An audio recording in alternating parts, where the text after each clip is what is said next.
Hello বন্ধুরা, আসসালামু আলাইকুম। সাগর ডায়েরি চ্যানেলের পক্ষ থেকে আমি আশিক আছি আপনাদের সাথে। ভিডিওটি শুরু করার আগে আপনাদের সাথে কিছু কথা শেয়ার করতে চাই। আমাদের সাগর ডায়েরি চ্যানেলে 1,00,000 সাবস্ক্রাইবার করতে আর মাত্র কিছু সাবস্ক্রাইবার প্রয়োজন। আপনারা চাইলে এটা সম্ভব। নতুন নতুন পার্ট গল্প শুনতে চাইলে অবশ্যই আমাদের সাগর ডায়েরি চ্যানেলটি সাবস্ক্রাইব করতে হবে। আর হ্যাঁ, প্রতিটা ভিডিওতে লাইক কমেন্ট করতেই হবে। তাহলে আমরা খুব শীঘ্রই 1,00,000 পরিবার হতে পারবো। Love you all. তো চলুন আজকের ভিডিওটি শুরু করা যাক। রাত 11টা ছুঁই ছুঁই। রাজশাহী স্টেশনে বসে আছি। চাকরি সূত্রে ঢাকা যাচ্ছি। 2 দিনের ছুটি নিয়ে বাড়িতে আসছিলাম। অনেক বড় একটা আশা নিয়ে নিজ গ্রামে এসেছি, আর এখন খালি হাতে ফিরে যাচ্ছি। যেটা হারিয়ে ফেলেছি সেটা বলতেই আমার খুব লজ্জা হচ্ছে। আমার মা তার ছোট ভাইয়ের কাছ থেকে অনেক বছর আগে 20,000 টাকা নিয়েছিল। তার বিনিময়ে মামা আমাদের একটা জমি দখলে নেয়। অভাবের কারণে টাকাটা পরিশোধ করতে পারিনি, তাই আর জমি ছাড়ানো হলো না। এক সময় মা চলে গেল। ওনার চিকিৎসা করতে আমাদের বাড়িটা বিক্রি করা হয়। জমি বলতে মামা যতটুকু নিয়েছে ওইটুকু থাকে। মাঝখানে অনেকটা বছর পার হওয়ার পর আসছিলাম 20,000 টাকা নিয়ে। জমিটা ছাড়িয়ে নিয়ে নিজ গ্রামে থাকবো, কিন্তু মামা দিতে নারাজ। আমিও আর জোর করিনি, হাসি মুখে চলে আসি। আমার যেহেতু কোনো সাপোর্ট নেই, তাই মামার সাথে যুদ্ধ ঘোষণা করা বৃথা। এখন স্টেশনে বসে ভাবছি, ঢাকায় গিয়ে সে একই কাজ করতে হবে। সেই পিয়নের চাকরি, তাতে কিছু বেতন, খাওয়া খরচা চলে। একা মানুষ, খরচ কম হওয়ায় কিছু টাকা জমাতে পেরেছি। আর সেইটা নিয়ে বুকে আশাও বেঁধেছিলাম যে গ্রামে থাকবো। সেটা তো আর হলো না। এক বস্তা হতাশা নিয়ে শহরে জীবনে ফিরেছি। আর চাকরির কথা কি বলবো, এইচএসসি সার্টিফিকেট আছে। আর এদিকে কিছুদিন ডিগ্রিও পড়েছিলাম। তারপর পারিবারিক অভাবের কারণে লেখাপড়ার দরজা সেখানেই বন্ধ।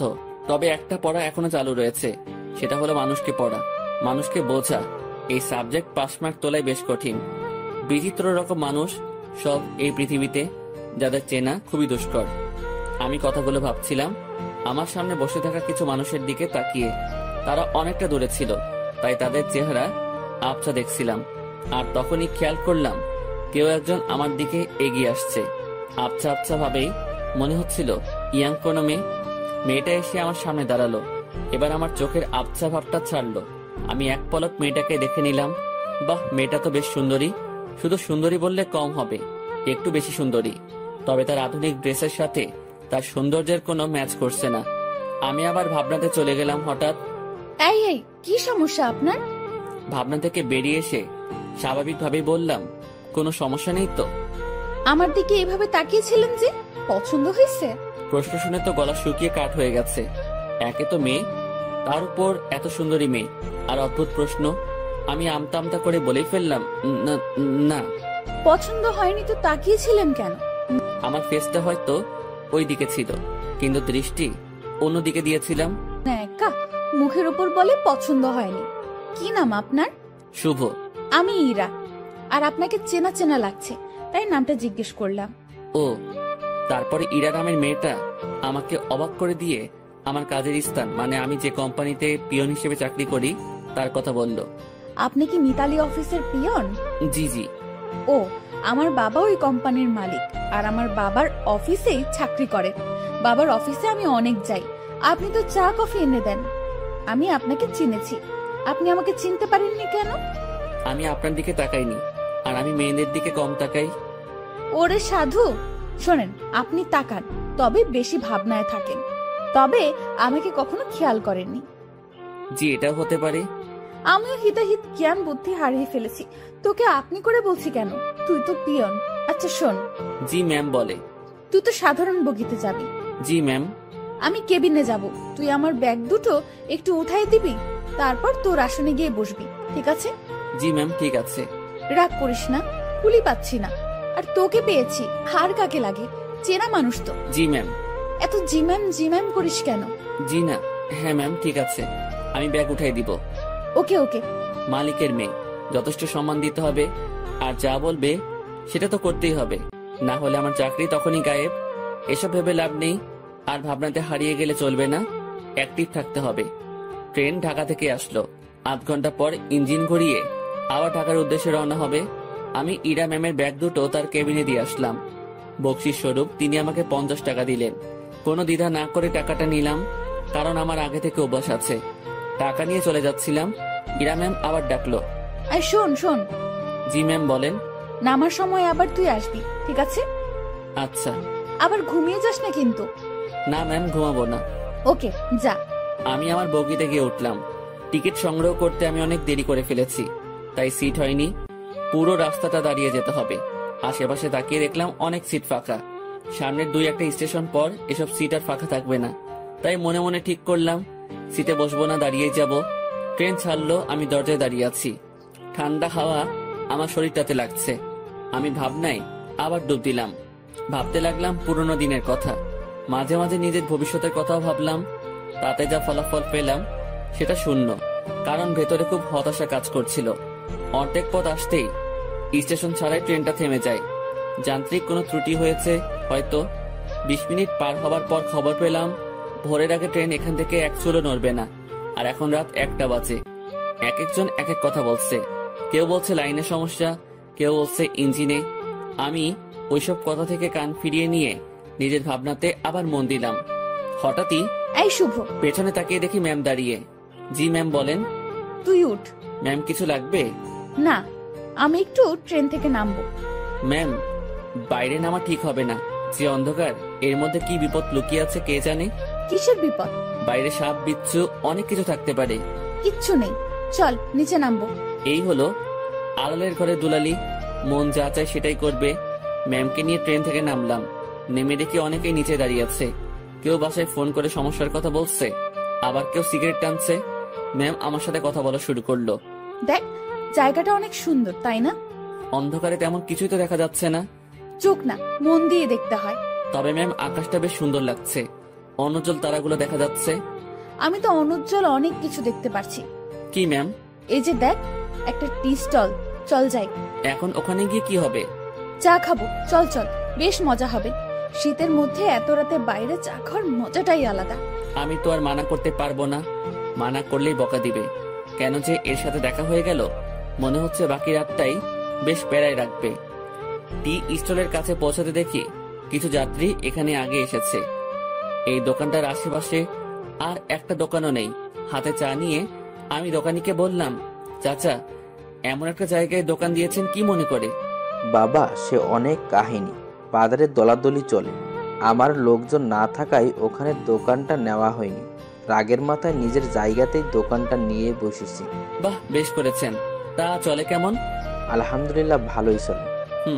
একটা কথা বলি, রাগ করে এখানে দোকান দিয়ে ভালোই করেছেন। এর জন্য আপনার হাতে চা খেতে পারলাম। আরো কিছুক্ষণ কথা হলো, বিলটা আমি দেই। ম্যাম আর আমি চলে আসি। ওনার সাথে আড্ডা দিতে খুব ইচ্ছে করছে, কিন্তু মালিক পক্ষের লোক, আগ বাড়িয়ে কথা বলাটা বেয়াদবি হবে। আমি কিছু বলছি না, চুপচাপ তার পেছন পেছন হাঁটছি। আমার চুপ থাকা দেখে ম্যাম হয়তো কিছু একটা ভাবছে। আমাকে বলল, কি রে, কথা বলতে পারিস না? দোকানের সাথে তো বেশ জমিয়ে কথা বললি, এখন চুপ কেন? ম্যাম কি বলবো? সেটা কি আমাকে বলে দিতে হবে? দোকানে কি তোকে কিছু বলেছিল? না। তো কিছু বল, সারা রাত তো এভাবে চুপ থাকতে পারবো না। আপনি রাজশাহীতে কোথায় আসছিলেন? আর বলিস না, আমার একটা বান্ধবীর বিয়ে হলো, বিয়েতে আসছিলাম। ও, তুই বিয়ে করেছিস? না ম্যাম। কেন? কাকে বিয়ে করব? কাকে করবি মানে? দেশে কি মেয়ের অভাব পড়ছে? আসলে সেটা না। তো কি? আমার পরিবার নেই, আমার বিয়ে করা একটু সমস্যা। তো সমস্যার কি আছে?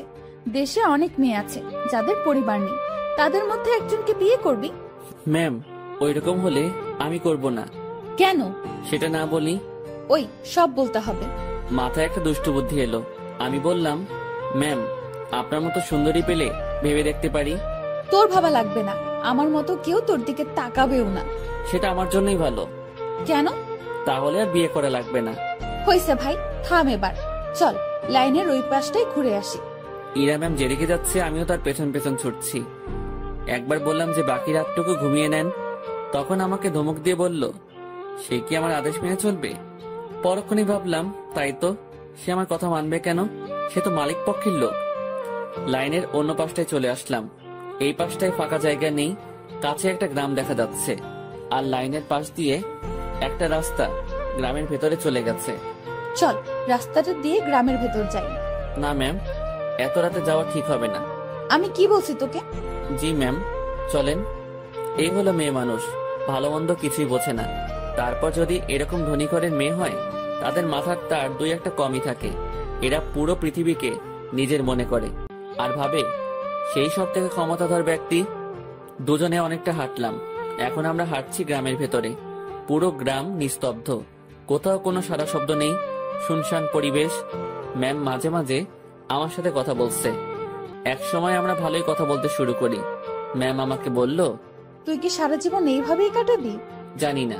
জানিস না মানে? আমার ভাগ্যে কি আছে আমি কিভাবে বলবো? তাও সবার তো অনেক ফিউচার প্ল্যান থাকে, তোর নেই? না। অদ্ভুত। আচ্ছা ম্যাম, একটা জিনিস আমার কাছে খুব খারাপ লাগছে। কি? বললে রাগ করবেন না তো? না, বল। স্টেশনে যখন আপনাকে দেখলাম, তখন একটা জিনিস খেয়াল করেছি। কি খেয়াল করেছিস? আপনার সৌন্দর্যের সাথে আপনার আধুনিক সাজগোজ একদমই বেমানান। কি বলিস? সবাই তো খুব প্রশংসা করে। সবার চোখ নেই তাই। তো কেমন সাজলে আমাকে ভালো লাগবে? অতি সাধারণ। যেমন? এই যে হেয়ার কালার করেছেন, এটা চুলের সৌন্দর্য নষ্ট করেছে। আপনার ঠোঁটে। এই থাম। জি ম্যাম। তুই অন্ধকারে আমার ঠোঁট কিভাবে দেখলি? ওই যে বললাম না, স্টেশনে দেখেছি। উফ, বাদ দে তোর ডায়লগ, চুপচাপ হাঁটতে থাক। জি ম্যাম, আর সামনে না এগোই, আমরা চলে যাই। আর একটু যাব, তারপর ফিরবো। পরিবেশটা ভালোই লাগছে। রাতে এইভাবে গ্রামের মধ্যে দিয়ে কখনো হাঁটিনি। আমরা হাঁটতে হাঁটতে আরো সামনে এগোলাম, আর হঠাৎ দুজন লোক লাইট নিয়ে আমাদের সামনে আসলো। তাদের হাতে মাছ ধরার পলো। মাছ ধরতে যাচ্ছে মনে হয়। এই তোমরা কারা? এই গ্রামে আগে কখনো দেখিনি তো। ভাই, আমরা আসলে ট্রেনে যান্ত্রিক ত্রুটির কারণে মাঝপথে দাঁড়িয়ে গেছে, আর ট্রেন থেকে নেমে আমরা একটু হাঁটতে আসছি। এই তোমরা থামো, সব বুঝে গেছি সব। চলো আমাদের সাথে।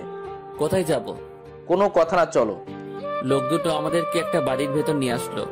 আমি মনে মনে আল্লাহ আল্লাহ করছি, কি যে হবে। গ্রামের মানুষ এসব কিছুতে বেশ সিরিয়াস।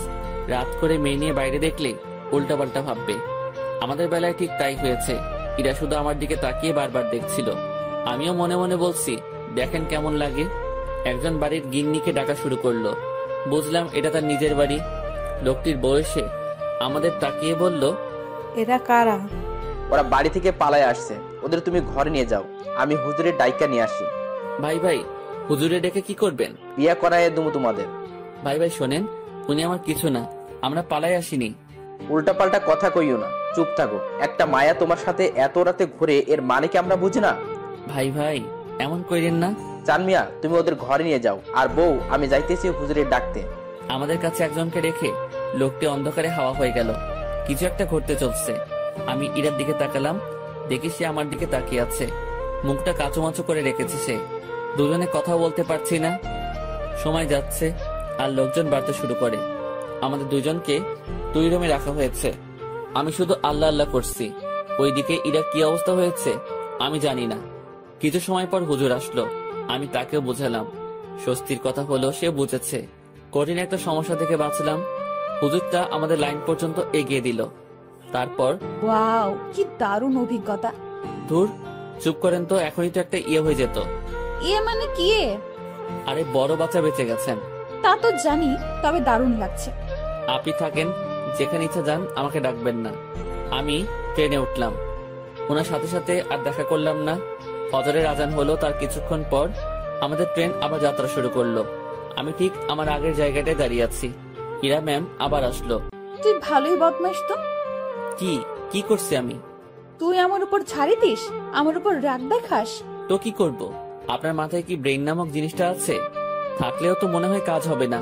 এরকম ছেলে মানুষই করেন। কি জন্য বড় হয়েছেন বোঝেন না কিছু? ম্যাম আমার দিকে হাঁ করে তাকিয়ে আছে।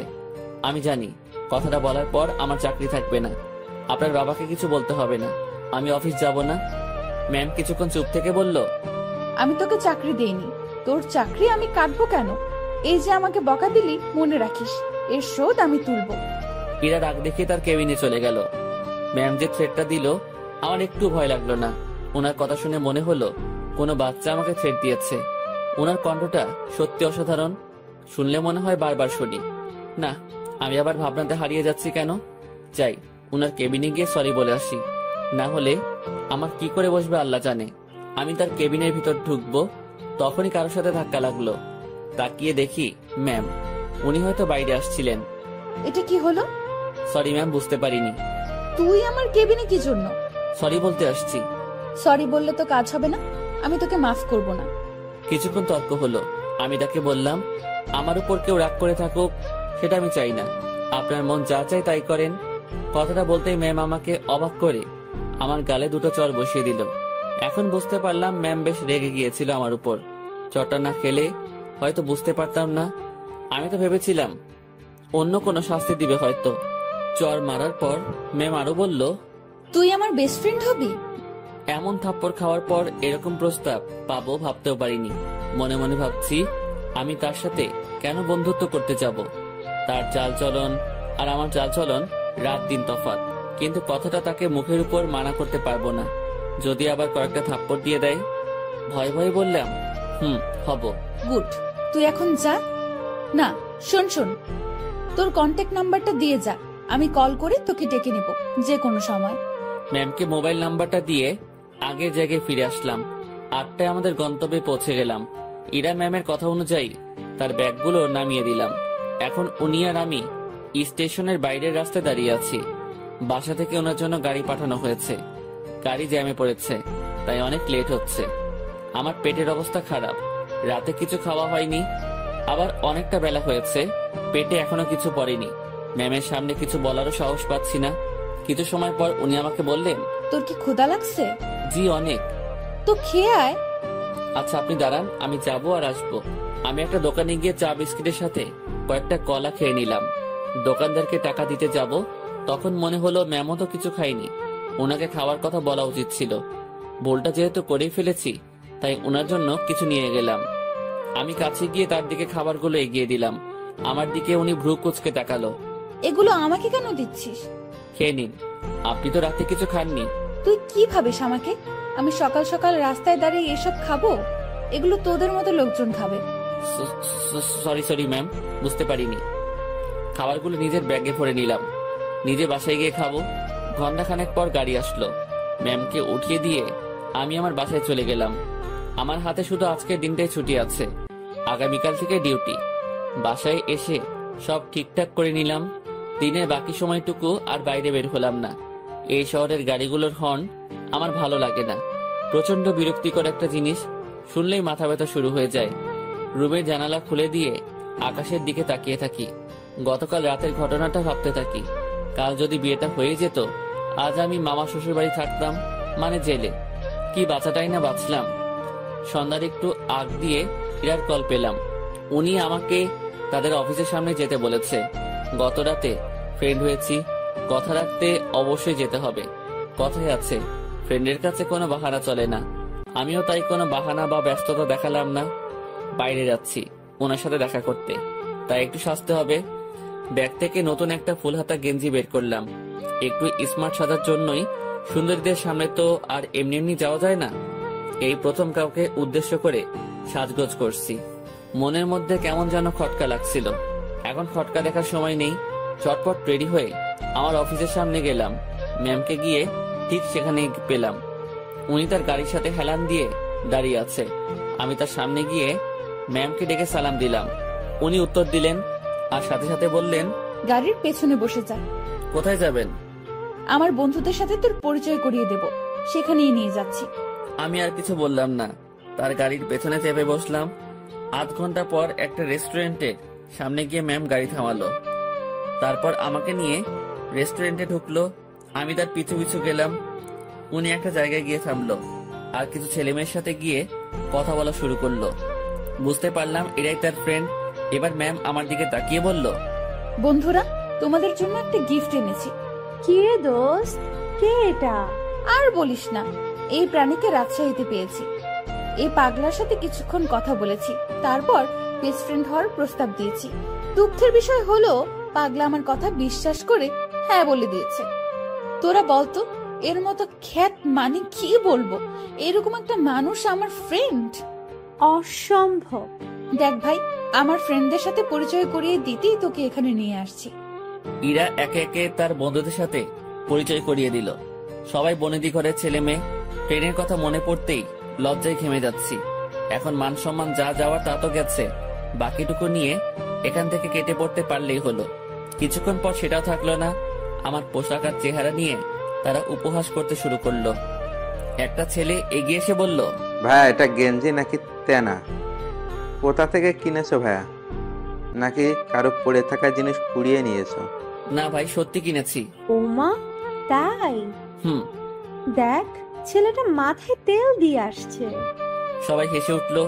সত্যি কথা বলতে আমি তেল দেইনি, ওরা পচানি দেওয়ার জন্যই বলছে। ভাবছি এখানে আর থাকা ঠিক হবে না। ম্যামকে বললাম, ম্যাম আমি এখন যাই। ওলে বাবুটা, এখনই না, কিছু খেয়ে যাও। হ্যাঁ, কিছু খেয়ে যা। একটা ছেলে আমার পকেটে হাত দিল। আমার দুর্ভাগ্য যে পকেট থেকে সে 20,000 টাকা নিয়ে এসেছি। ব্যাগে রেখে আসবো মনে ছিল না। ছেলেটা আমার পকেট থেকে টাকাটা দেখে একটু অবাক হয়ে বলল, কি রে, তোর কাছে এত টাকা কুড়িয়ে পেয়েছিস কোথায়? যাই হোক, আমাদের কিছু খাওয়া। আমি আর কি মানা করব, মান সম্মান একটু বজায় রাখতে হ্যাঁ বললাম। তাতেই ওরা সুযোগ পেয়ে গেল। নানা রকম দামি খাবার অর্ডার করলো, যেগুলো আমি চোখে দেখা তো দূরের কথা, নামও শুনিনি। ওরা সবাই খাচ্ছে, আমি দাঁড়িয়ে আছি। একজন খেতে বলেছিল, কিন্তু আমি মানা করেছি আর বলেছি খেয়ে আসছি, আমার পেট ভরা। খাওয়া শেষে বিল তো 20,000-এর উপরে এলো। আমার মাথায় ঢুকলো না 7-8 জন মিলে 20,000 টাকা কিভাবে খায়। যেটা জোগাড় করতে আমার বছর খানেক সময় লেগেছিল। খারাপ ভালো দু ধরনের মজাই পাচ্ছিলাম। কম খাবারে এত বিল আর আমার পকেটে টাকা গায়েব। ম্যাম আমি এখন যাই। হ্যাঁ যাবি, তার আগে একটা কথা বলি, কখনো এরকম মফিস মার্কা কাজ করবি না। এত সহজে কোনো বন্ধুত্ব পাওয়া যায় নাকি? জীবনে কোনো কিছুই সহজভাবে নিবি না। জি ম্যাম। যা তাহলে। আমি বাইরে এসে দাঁড়ালাম। পকেটে টাকা নেই, বাসায় যাব টাকা লাগবে। মনে মনে ঠিক করলাম ম্যামের কাছ থেকে কিছু টাকা চেয়ে নিব, না হলে এই পথ যেতে যেতে মধ্যরাত হয়ে যাবে। কাল সকালে আবার অফিসে যেতে হবে। অনেকটা সময় পার হওয়ার পর ম্যাম আর তার বন্ধুরা বের হলো। আমি ম্যামকে ডাকায় সে বাকিগুলোকে বিদায় দিয়ে আমার দিকে আসলো। কি হয়েছে, এখনো যাসনি কেন? ম্যাম আমাকে কিছু টাকা, পুরোটা বলার আগেই একটা থাপ্পড় বসিয়ে দিল। আমি আবার বললাম, গাড়ির ভাড়া টাকাটা চাইছিলাম, পকেটে কোনো টাকা নেই, যেতে অনেক সময় লাগবে, কাল থেকে আবার অফিস আছে। তোর জন্য কি আমি টাকা নিয়ে দাঁড়িয়ে আছি, ফকিন্নির বাচ্চা? কথাটা সত্যি বুকের মাঝখানে গিয়ে লাগলো। আমি আর কথা বাড়ালাম না, ওনার দিকে একবার তাকিয়েই হাঁটা শুরু করলাম। সেই জায়গা থেকে বাসায় যাওয়ার পুরোটা সময় শুধু রেস্টুরেন্টের ভেতরের অপমানের কথা মনে হয়েছে।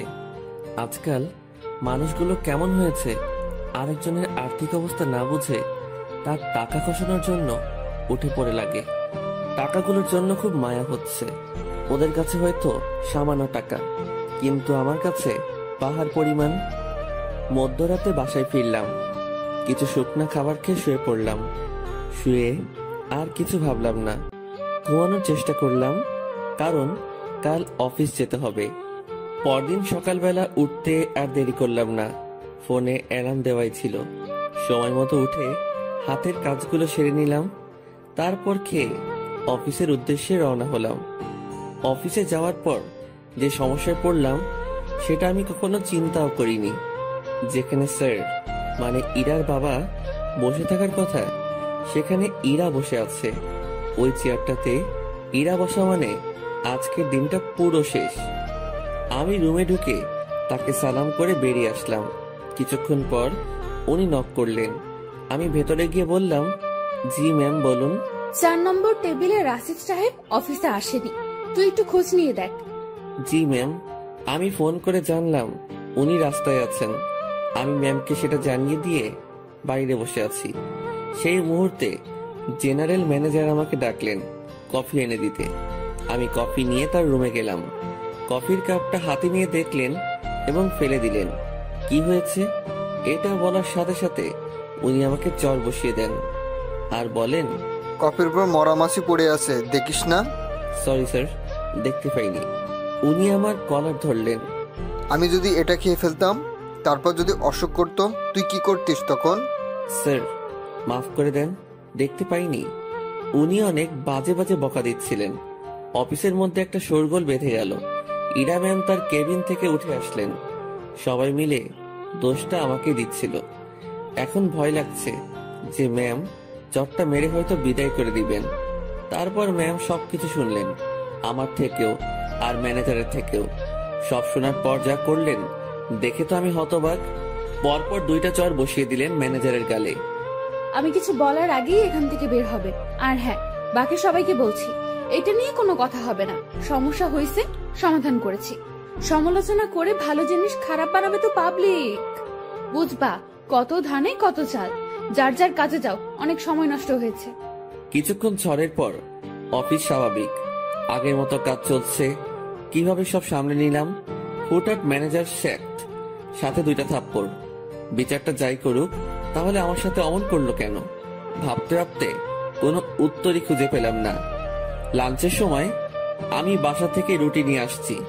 2-1জনকে পানি এনে দিয়ে আমি খাওয়ার জন্য বসবো। তখন ম্যাম ডাকলো। মনে মনে ভাবছি খাওয়াটাও কপালে নেই। মুখ ভার করেই ম্যামের রুমে ঢুকলাম। জি ম্যাম, কিছু বলবেন? তুই খাবার খেয়েছিস? জি না। বাসার থেকে খাবার নিয়ে আসছিস নাকি বাইরে গিয়ে খাবি? বাসা থেকে এনেছি। যা, খাবার নিয়ে আমার রুমে আয়। ম্যাম বুঝিনি। আরে হারামি, খাবার নিয়ে আমার রুমে আয়। কথাটা শুনেই ভাবছিলাম আমি ঠিক শুনছি তো। ভাবনাতে আর ডুব দিলাম না। দেরি না করে খাবার নিয়ে আবার রুমে ঢুকলাম। ম্যাম তো দেখি দামি দামি খাবার সব টেবিলে সাজাচ্ছেন। আমাকে দেখিয়ে দেখিয়ে বললেন, এসব আমার মায়ের হাতের রান্না। ম্যাম আমি বাইরে গিয়ে খাই, আপনি খাওয়া শুরু করেন। পানি লাগলে বলবেন। এই, তুই কি এই জন্য রেখেছিস? আচ্ছা, তোর খাবারের বাটিটা আমার হাতে দে তো। আমি তেমন কিছু আনিনি, ওই রুটি। আমি দেখবো, দে। ভয়েই বাটিটা ওনার হাতে দিলাম। লজ্জায় তো মাথা কাটা যাওয়ার অবস্থা।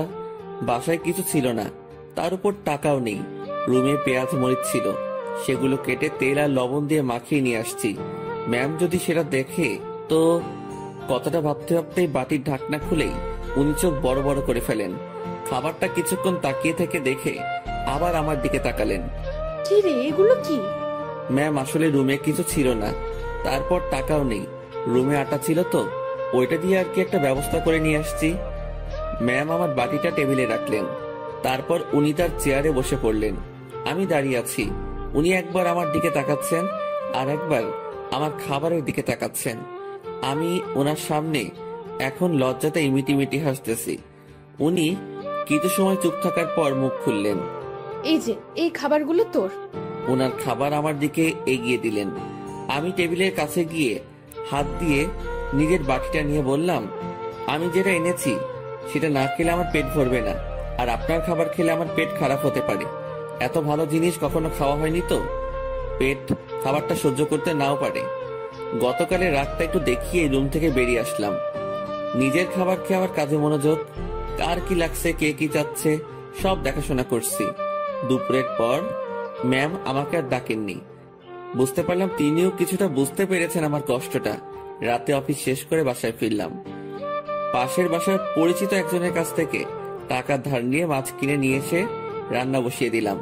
তখন রাত প্রায় 10টার কাছাকাছি। চুলোয় রান্না বসাবে সেই সময় ফোন আসলো। ম্যাম ফোন করেছে, নাম্বারটা সেভ করে রেখেছি। ধরবো কি ধরবো না এমন করতে করতে রিসিভ করে সালাম দিলাম। উনি উত্তর দিয়ে বললেন, কি করিস? এই তো ম্যাম, কিছু না। এখন শোন। জি ম্যাম বলেন।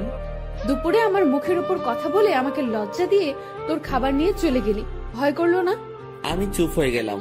কি বলবো উত্তরে বুঝতে পারছি না। কি রে, কথা বলছিস নাকি জন্য? ম্যাম অফিসের কোনো কথা হলে বলেন। তুই আমার কথা ঘুরিয়ে নিস। আমি যা বলছি তার উত্তর দে। জি ম্যাম বলেন। ওভাবে খাবার নিয়ে চলে গেলি কেন? আপনার খাবার খেয়ে আমার ক্ষুধা মিটতো না। তাই না? জি।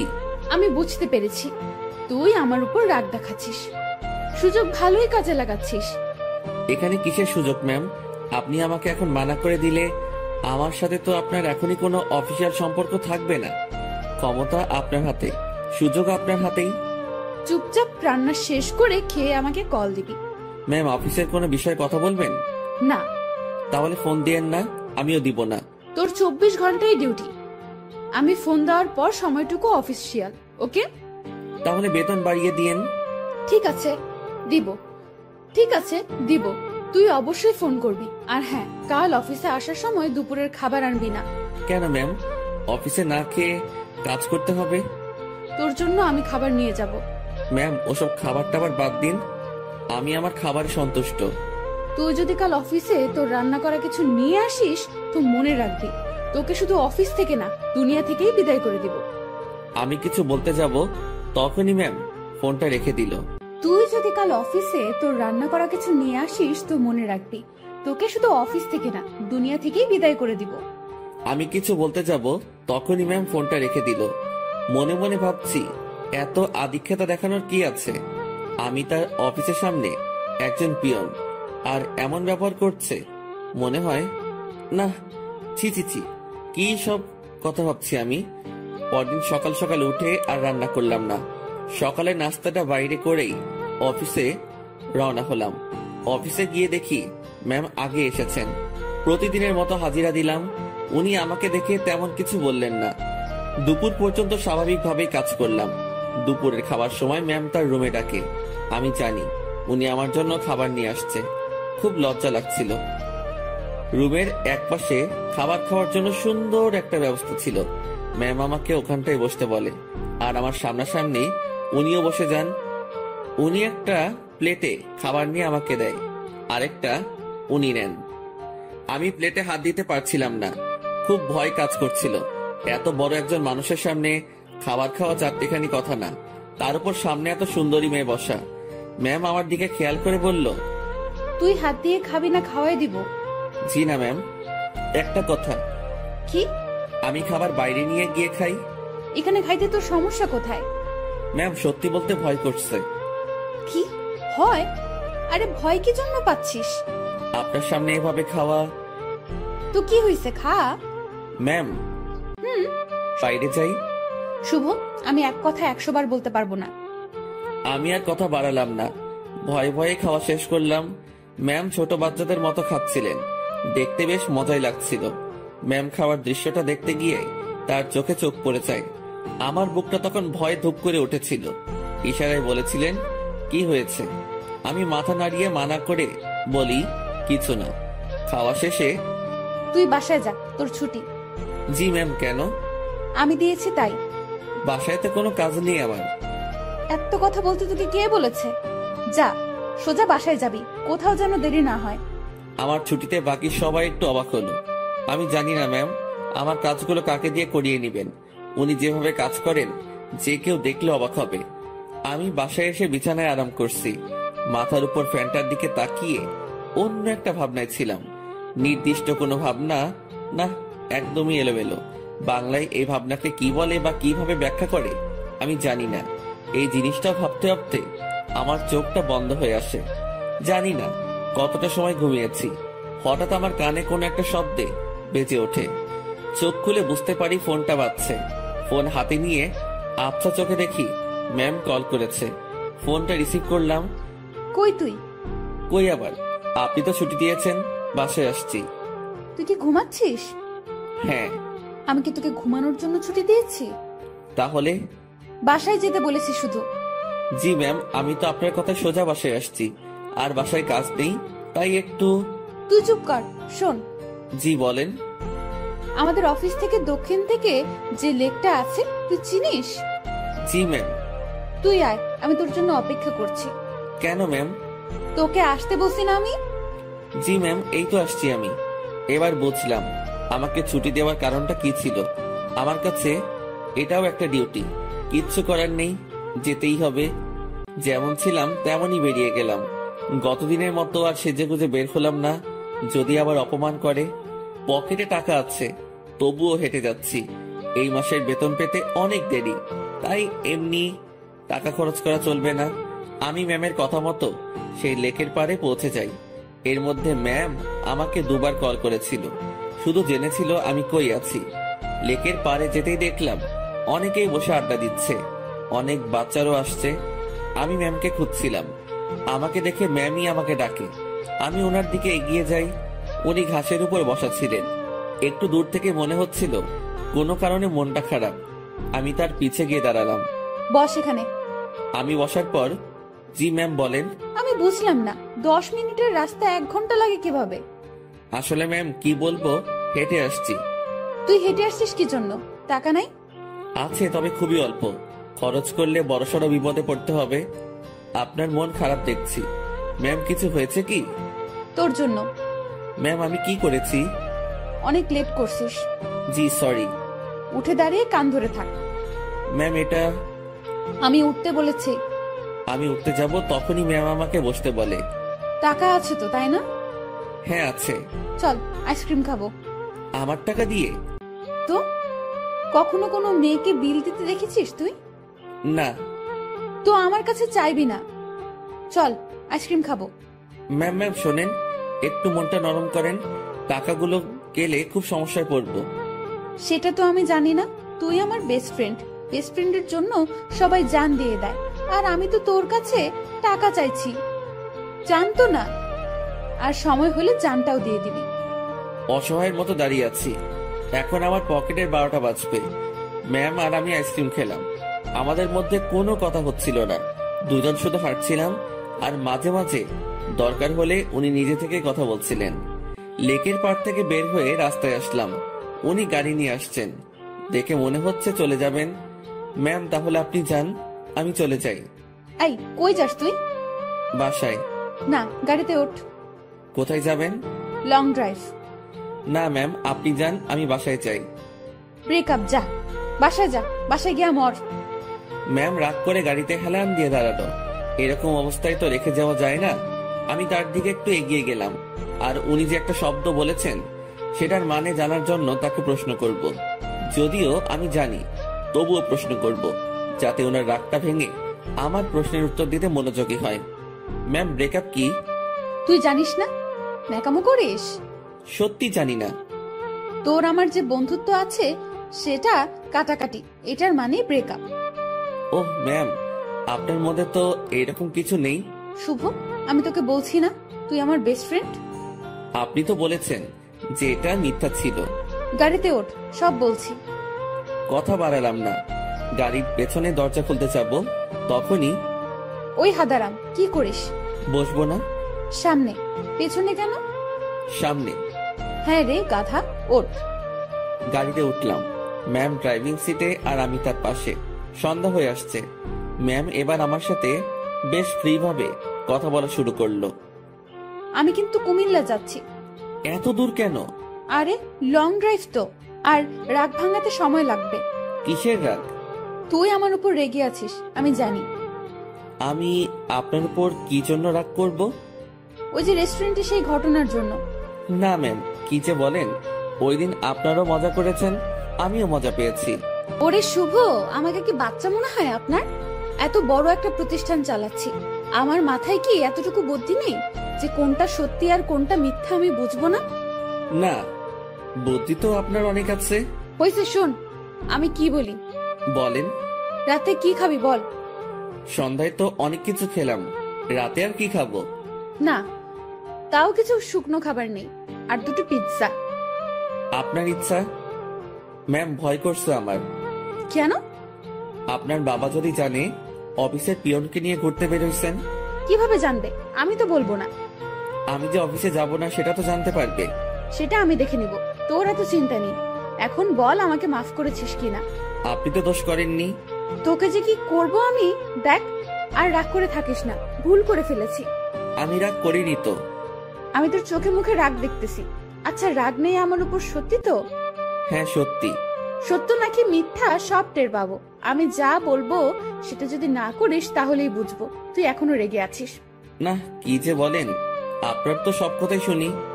কত যে শুনিস আমার জানা আছে। মাঝপথে আমরা গাড়ি থেকে নেমে কিছু খাবার নিলাম। দুজন বেশ কথা বলতে বলতে যাচ্ছি। ইরা ম্যাম গাড়িটা এখন বেশ ধীর গতিতে চালাচ্ছেন। আজ বেশ কুয়াশাও পড়েছে। এই চল, বাইরে কুয়াশার বৃষ্টিতে ভিজি। এই না, এটা করবেন না। বাইরে গেলে বিপদ। সেদিনের মতো হলে অবস্থা খারাপ হয়ে যাবে। যাব না তো, তোর কেয়ারিংটা আমার খুব ভালো লাগে, সেটা পাওয়ার জন্যই কথাটা বললাম। তুই কাউকে ভালোবাসিস নাই? কোন ভালোবাসা? মানে পছন্দের মানুষ বিয়ে টিয়ে করার ইচ্ছা এমন। এর আগেও তো বলেছি ওই রকম কেউ নেই। কাউকে দেখে পছন্দ হয় না? না, প্রায় সবার মধ্যেই ভেজাল আছে। ভেজাল মানে? মানে আর কি, এখন তো প্রেমের বাজার চলে। বাজারটা বেশ গরম। এক একজন 10-12টা প্রেম করে, তার উপর ওয়েটিং এ রাখে। তুই জানিস কিভাবে? চোখ খোলা রাখলে সবই টের পাওয়া যায়। ম্যাম, আপনার নেই কি পছন্দের মানুষ? না রে, এসব পছন্দ টছন্দ আমার হয় না। আমাকে যে বুঝতে পারে তাকেই আমার পছন্দ। ও, আপনার বাবা আপনাকে বিয়ে দিবে না? কি সব প্রশ্ন যে করিস! বিয়ে দিবে না কেন? অবশ্যই দিবে। তাদের পছন্দেই বিয়ে করবেন। হ্যাঁ, এটাই তো স্বাভাবিক। হঠাৎ করে এই মাঝ রাস্তায় জ্যাম পড়ে যায়। কুয়াশা বেশি হওয়ায় সব গাড়ি চলাচল বন্ধ করে দেওয়া হয়েছে। ম্যাম গাড়ির হেডলাইটটা অফ করলো, তারপর কোথা থেকে যেন একটা চাদর বের করলো। আপনি কি এখন ঘুমাবেন? না, শীত করতেছে প্রচুর, গায়ের উপর দিয়ে রাখি। আমি বাইরে তাকালাম, কুয়াশায় কিচ্ছু দেখা যাচ্ছে না, তবুও তাকিয়ে আছি ম্যামের দিকে। তো আর তাকিয়ে থাকা যায় না, তার দিকে তাকালে চোখ ফেরানো যায় না, সেই জন্য তাকানোটাই বিপদ। কি রে, তুই এরকম চুপচাপ থাকবি? আমি আসলে তাকিয়ে থাকতে চাইনি, ভাবনার কথা বাস্তবে ভুলে বলে ফেললাম। কি তাকিয়ে থাকতে চাস মানে? না ম্যাম, মানে ওই যে আমার খুব শীত করতেছে, কথা থেকে বাঁচার জন্য বললাম। আগে বলবি না? আয় চাদরের মধ্যে। মনে মনে ভাবছি আরেক বিপদ। কি হলো? আয়। না ম্যাম, ঠিক আছে, শীত কমে গেছে। ভয় পাচ্ছিস তাই না? ভয় নেই, কাছে আয়। আরে খুব কাছে না, চাদরটা বড়, তুই একটু কাছে আসলেই হয়ে যাবে। একটু কাছে গেলাম, ম্যাম আমাকে চাদরের একটা মুড়ি দিল। আমি সেটা আমার পাশে ঘিরে পিঠের সাথে লাগিয়ে নিলাম। এবার আমি কাঁপতেছি, তবে সেটা শীতে না, ভয়ে। কাঁপুনি রেখে ম্যাম বলল, ওরে আল্লাহ, তোর এত শীত করতেছে। এখন ঠিক হয়ে যাবে। আমি জানি ঠিক হবে না। কথাটা বলে ম্যাম আমার খুব কাছে আসলো, তবে তার শরীরের সাথে কোনো স্পর্শ লাগেনি। অনেক চেষ্টা করে নিজের কাঁপুনি থামালাম। ম্যামের চোখে ঘুম ঘুম ভাব এসে গেছে। ম্যাম, আপনি তো ঘুমাচ্ছেন। কই না তো। আপনার কি খুব ঘুম পাচ্ছে? অনেক। ম্যাম ধীরে ধীরে বেশ সুন্দরী হয়ে উঠছে। শুনেছি সুন্দরী মেয়ে ঘুমালে আরো বেশি সুন্দরী লাগে। আজ সেটা সামনে থেকে দেখলাম। আমি যদি ওনার বর হতাম, এখন কাছে নিয়ে বুকের মধ্যে রাখতাম। পরক্ষণে মনে পড়লো কি সব ভাবছি আমি। ছি ছি ছি, এসব কি আসছে মাথায়। ম্যাম ঘুমে আর ঠিক থাকতে পারে না, আমার খুব কাছে আসে, আমার কাঁধের উপর তার মাথা রাখার চেষ্টা করছে। এবার সব ভুলে যাই, আমি নিজে থেকে তার দিকে এগিয়ে যাই, আর উনি তার মাথা আমার কাঁধের উপর রাখে। বুকের মধ্যে হাতুড়ি পেটা হচ্ছে। ওনার নিঃশ্বাস আমার টি শার্টে লাগার পরপরই আমার কেমন যেন একটা অনুভূতি কাজ করছে। না পারছিলাম তখন বুঝতে, না পারছিলাম ভাবতে। কিছুক্ষণ ঘুমানোর পর ম্যাম জাগ না পায়, আমি জেগেই আছি। একটুর জন্য চোখ বন্ধ করিনি। ম্যাম উঠে দেখলো সে আমার কাঁধে মাথা রেখে শুয়ে আছে। ঘাটটা দ্রুত উঠিয়ে দিয়ে বলল, সরি, আমি ঘুমের মধ্যে। ম্যাম, আমি আপনার কাছে গিয়েছি, দেখছিলাম আপনি ঝিমুনি দিয়ে বারবার পড়ে যাচ্ছিলেন। ম্যাম লজ্জা পেয়েছে, লজ্জা মাখা মুখ নিয়ে বলল, রাত অনেক হয়েছে, এখন যা এনেছি সব খেয়ে নিই। জি ম্যাম, আপনার ইচ্ছে। তুই সব আমার উপর নির্ভর করিস কি জন্য? নিজে কিছু বলতে পারিস না? জি ম্যাম, এখনই খাবো। এই, সেটা আমার বলার পর। আমরা খাবার খাওয়া শুরু করলাম। হঠাৎ পুলিশ এসে নক করলো। আমরা গাড়ি থেকে নামলাম। ইরা পুলিশের সাথে কথা বলছিল। আপনারা কোথায় যাচ্ছেন? কুমিল্লা 14 গ্রাম। উনি আপনার কে হন? বর। উনি দূরে দাঁড়িয়ে আছেন কেন? ভয় পাচ্ছে নাকি? এই, তুমি এখানে আসো। মনে মনে বলছিলাম, ভয় পাবো না, পুলিশকে কি মিথ্যাটাই না বললো। আপনারা যে স্বামী স্ত্রী সেটা আমি বুঝবো কিভাবে? এইটারও প্রমাণ লাগবে। হ্যাঁ। আমার চাচু আবু সাইদ পুলিশ কমিশনার। কি নাম বললেন? আবু সাইদ। উনি তো ঢাকায় থাকেন, তাই না? হ্যাঁ। আপনারা ঢাকা থেকেই আসছেন? হ্যাঁ, ঢাকা থেকেই তো আসবো। সাইদকে আমি চিনি, উনি আমার বন্ধু। দাঁড়াও, আমি এখনই ফোন করেছি। তুমি আগে বললা না। সরি মামুনি। এরা তো পড়লো মহা বিপদে। তার চাচাকে যদি বলে দেয় বরকে নিয়ে ঘুরতে যাচ্ছে, তাহলে তো ইরা শেষ। এখন সে এই পুলিশকে না করতেও পারবো না। এদিকে তার চাচা ফোনটা রিসিভ করেছে। দুজন বন্ধু একে অপরের খোঁজ নেওয়ার পর পুলিশটা ইরার কথা বলল। ইরার চাচা বড় সড়ো এক ধাক্কা খেলো। পুলিশ আমাদের বিদায় জানালো। আমরা গাড়িতে গিয়ে বসলাম। ইরা তো ভয় শেষ। একটু পরেই ইরার ফোনটা বেজে উঠলো। তার চাচা কল করেছে। ইরা ফোনটা রিসিভ করলো। তুমি কোথায় আছো, কিভাবে আছো, কার সাথে আছো আমি জানতে চাচ্ছি না। যার সাথে থাকো না কেন তাকে কাল আমাদের বাসায় নিয়ে আসো, ঠিক আছে? জি চাচ্চু। ওকে। ইরার চাচা ফোন রেখে দেয়। ইরা আমাকে বলতে শুরু করলো, এখন কি হবে? আপনারই তো দোষ, আপনি মিথ্যা বলতে গেলেন কেন? সত্যি বললে যদি সমস্যা করতো তাই। আর আমি আগে থেকেই ভেবে রেখেছি কত সমস্যা হলে এগুলো বলবো। কিন্তু এই হারামি পুলিশটা যে চাচার বন্ধু কে জানতো? আচ্ছা টেনশন করেন না, বাসায় গিয়ে সত্যি কথাটা বলে দিবেন, হয়ে যাবে। ভয়টা আমাকে নিয়ে না, তোকে নিয়ে। কেন? জানি না কি হবে, ওরা তোকে কি বলবে, আমি কিভাবে সামলাবো বুঝতে পারছি না। এই মুহূর্তে আমি বা তাকে কি বলবো বুঝতে পারছি না। ভাবছি এর সাথে থাকলেই সমস্যায় পড়তে হয়। ম্যাম বেশ টেনশনে পড়ে গেছে। একবার আমার দিকে তাকাচ্ছে, আরেকবার বাইরে। ম্যামের অবস্থা দেখে বেশ মায়াই হচ্ছিল। মিথ্যা বলে উনি বড় ফাঁসা ফেসে গেছেন। তার টেনশন কমানোর জন্য আমি তাকে ডেকে বললাম, ম্যাম। বল। আমি বলি কি, এত টেনশন করে লাভ নেই, যা হবার হবে। আর সত্যিটা বললে হয়তো উনারা বুঝতে পারবে। সত্যিটাই বা কিভাবে বলবো? আমার তো তাদের সামনে কথা বলতে ভয়, হাত পা কাঁপবে। আচ্ছা ম্যাম, ওনাদের সাথে আমি কথা বলবো। আরে তোর সাথে ওনারা কথাই বলবে না। সেটা দেখা যাবে, আগে তো বাসায় যাই। রাতটা কাটলো জেগে জেগেই। রাতের শেষ ভাগে যানজট কেটে গেল। আমরা ঢাকায় ফিরলাম আর সোজা ম্যামের বাসার সামনে পৌঁছে গেলাম। ম্যাম আমাকে বাইরে রেখে ভেতরে গেলেন। ভেতরে তার সাথে কি হচ্ছিল সেটা আমার কাছে অজানা। হয়তো তাকে বকা দিচ্ছে। কিছু সময় পর ম্যামের সাথে পুরো পরিবার আসলো। আমি তো দেখেই ভয়ে শেষ। ম্যামের বাবাকে দেখে আরো ভয় লাগছিল, কারণ উনি তো আমাকে চেনেন। স্যার আমার কাছে এসে বললেন, তুই আমাদের অফিসের পিয়ন তাই না? জি স্যার। আশেপাশে সবাই হেসে উঠল। ইরার চাচা তাকে ডেকে বলল, আরে এত মানুষ থাকতে তুই কিনা একটা পিয়নের সাথে লং ড্রাইভে গিয়েছিলি? ইরা চুপ, কারণ সে এখানে কিছুই বলতে সাহস পাবে না। চুপচাপ থাকতে হবে তাকে। তোকে যেন অফিসে না দেখি, ঠিক আছে? জি স্যার। আমি চলে আসলাম তাদের ওখান থেকে। বাইরে এসে দীর্ঘ একটা নিঃশ্বাস ফেললাম। যাক, তেমন বকা দেয়নি। ম্যামকেও হয়তো কিছু বলেনি। নিজের বাসায় আসলাম। 2 দিন পর খাওয়া দাওয়া বন্ধ হয়ে যাবে। বিছানায় শুয়ে শুয়ে ভাবছি, এখানে না থাকতে পারলে চলে যাব। দিনটা কোনো রকমে পার করলাম। পরদিন ঘুম থেকে জাগনা হয়েছে, কিন্তু বিছানা ছেড়ে উঠতে ইচ্ছা করছে না। মোবাইলটা হাতে নিলাম, দেখি বিকাশ কোম্পানি থেকে মেসেজ। বিরক্তি নিয়ে ফোনটা রেখে দিলাম। শুয়ে শুয়ে টাকার কথা ভাবছি। এমন সময় মনে হলো স্ক্রিনে মনে হয় কিছু দেখছিলাম। ঝটপট মোবাইলটা হাতে নিয়ে দেখি 25,000 টাকা আমার অ্যাকাউন্টে কে যেন পাঠিয়েছে। আর একটা মেসেজ আছে, এটা ম্যামের নম্বর। মেসেজটা সিন করে দেখতে পেলাম উনি শুধু ব্রেকআপ লিখে পাঠিয়েছেন। নিজে নিজে শিওর হলাম টাকাটা উনি পাঠিয়েছেন। হয়তো আমার প্রতি তার দয়া হয়েছে। যাক, আমার একটু ভালোই হলো, কাজ খুঁজতে সুবিধা হবে। ম্যামের সাথে দেখা হলে ধন্যবাদ দিব। আমার রুমের দরজায় কারো নক। আলসিমি ছেড়ে উঠে দরজা খুললাম। পাশের বাসার বড় ভাই এসেছে, যার কাছ থেকে আমি টাকা ধার করে এনেছি। ভাই আমার টাকাটা খুব প্রয়োজন, তুই যেভাবে পারিস টাকাটা দে। ভাই আমি তো বলেছি কয়েকদিন পর দিতে পারবো। না ভাই, আমার খুব দরকার। আচ্ছা আপনি বাসায় যান, আমি টাকা নিয়ে আসছি। দরজা লাগিয়ে দিয়ে ফোনটা হাতে নিব, তখনই আবার দরজায় নক। কেমন যেন খুব রেগে গিয়ে দরজাটা খুলেই বলি, আরে ভাই বললাম তো দিয়ে আসবো। একটু ধমকে সুরে বলেছি।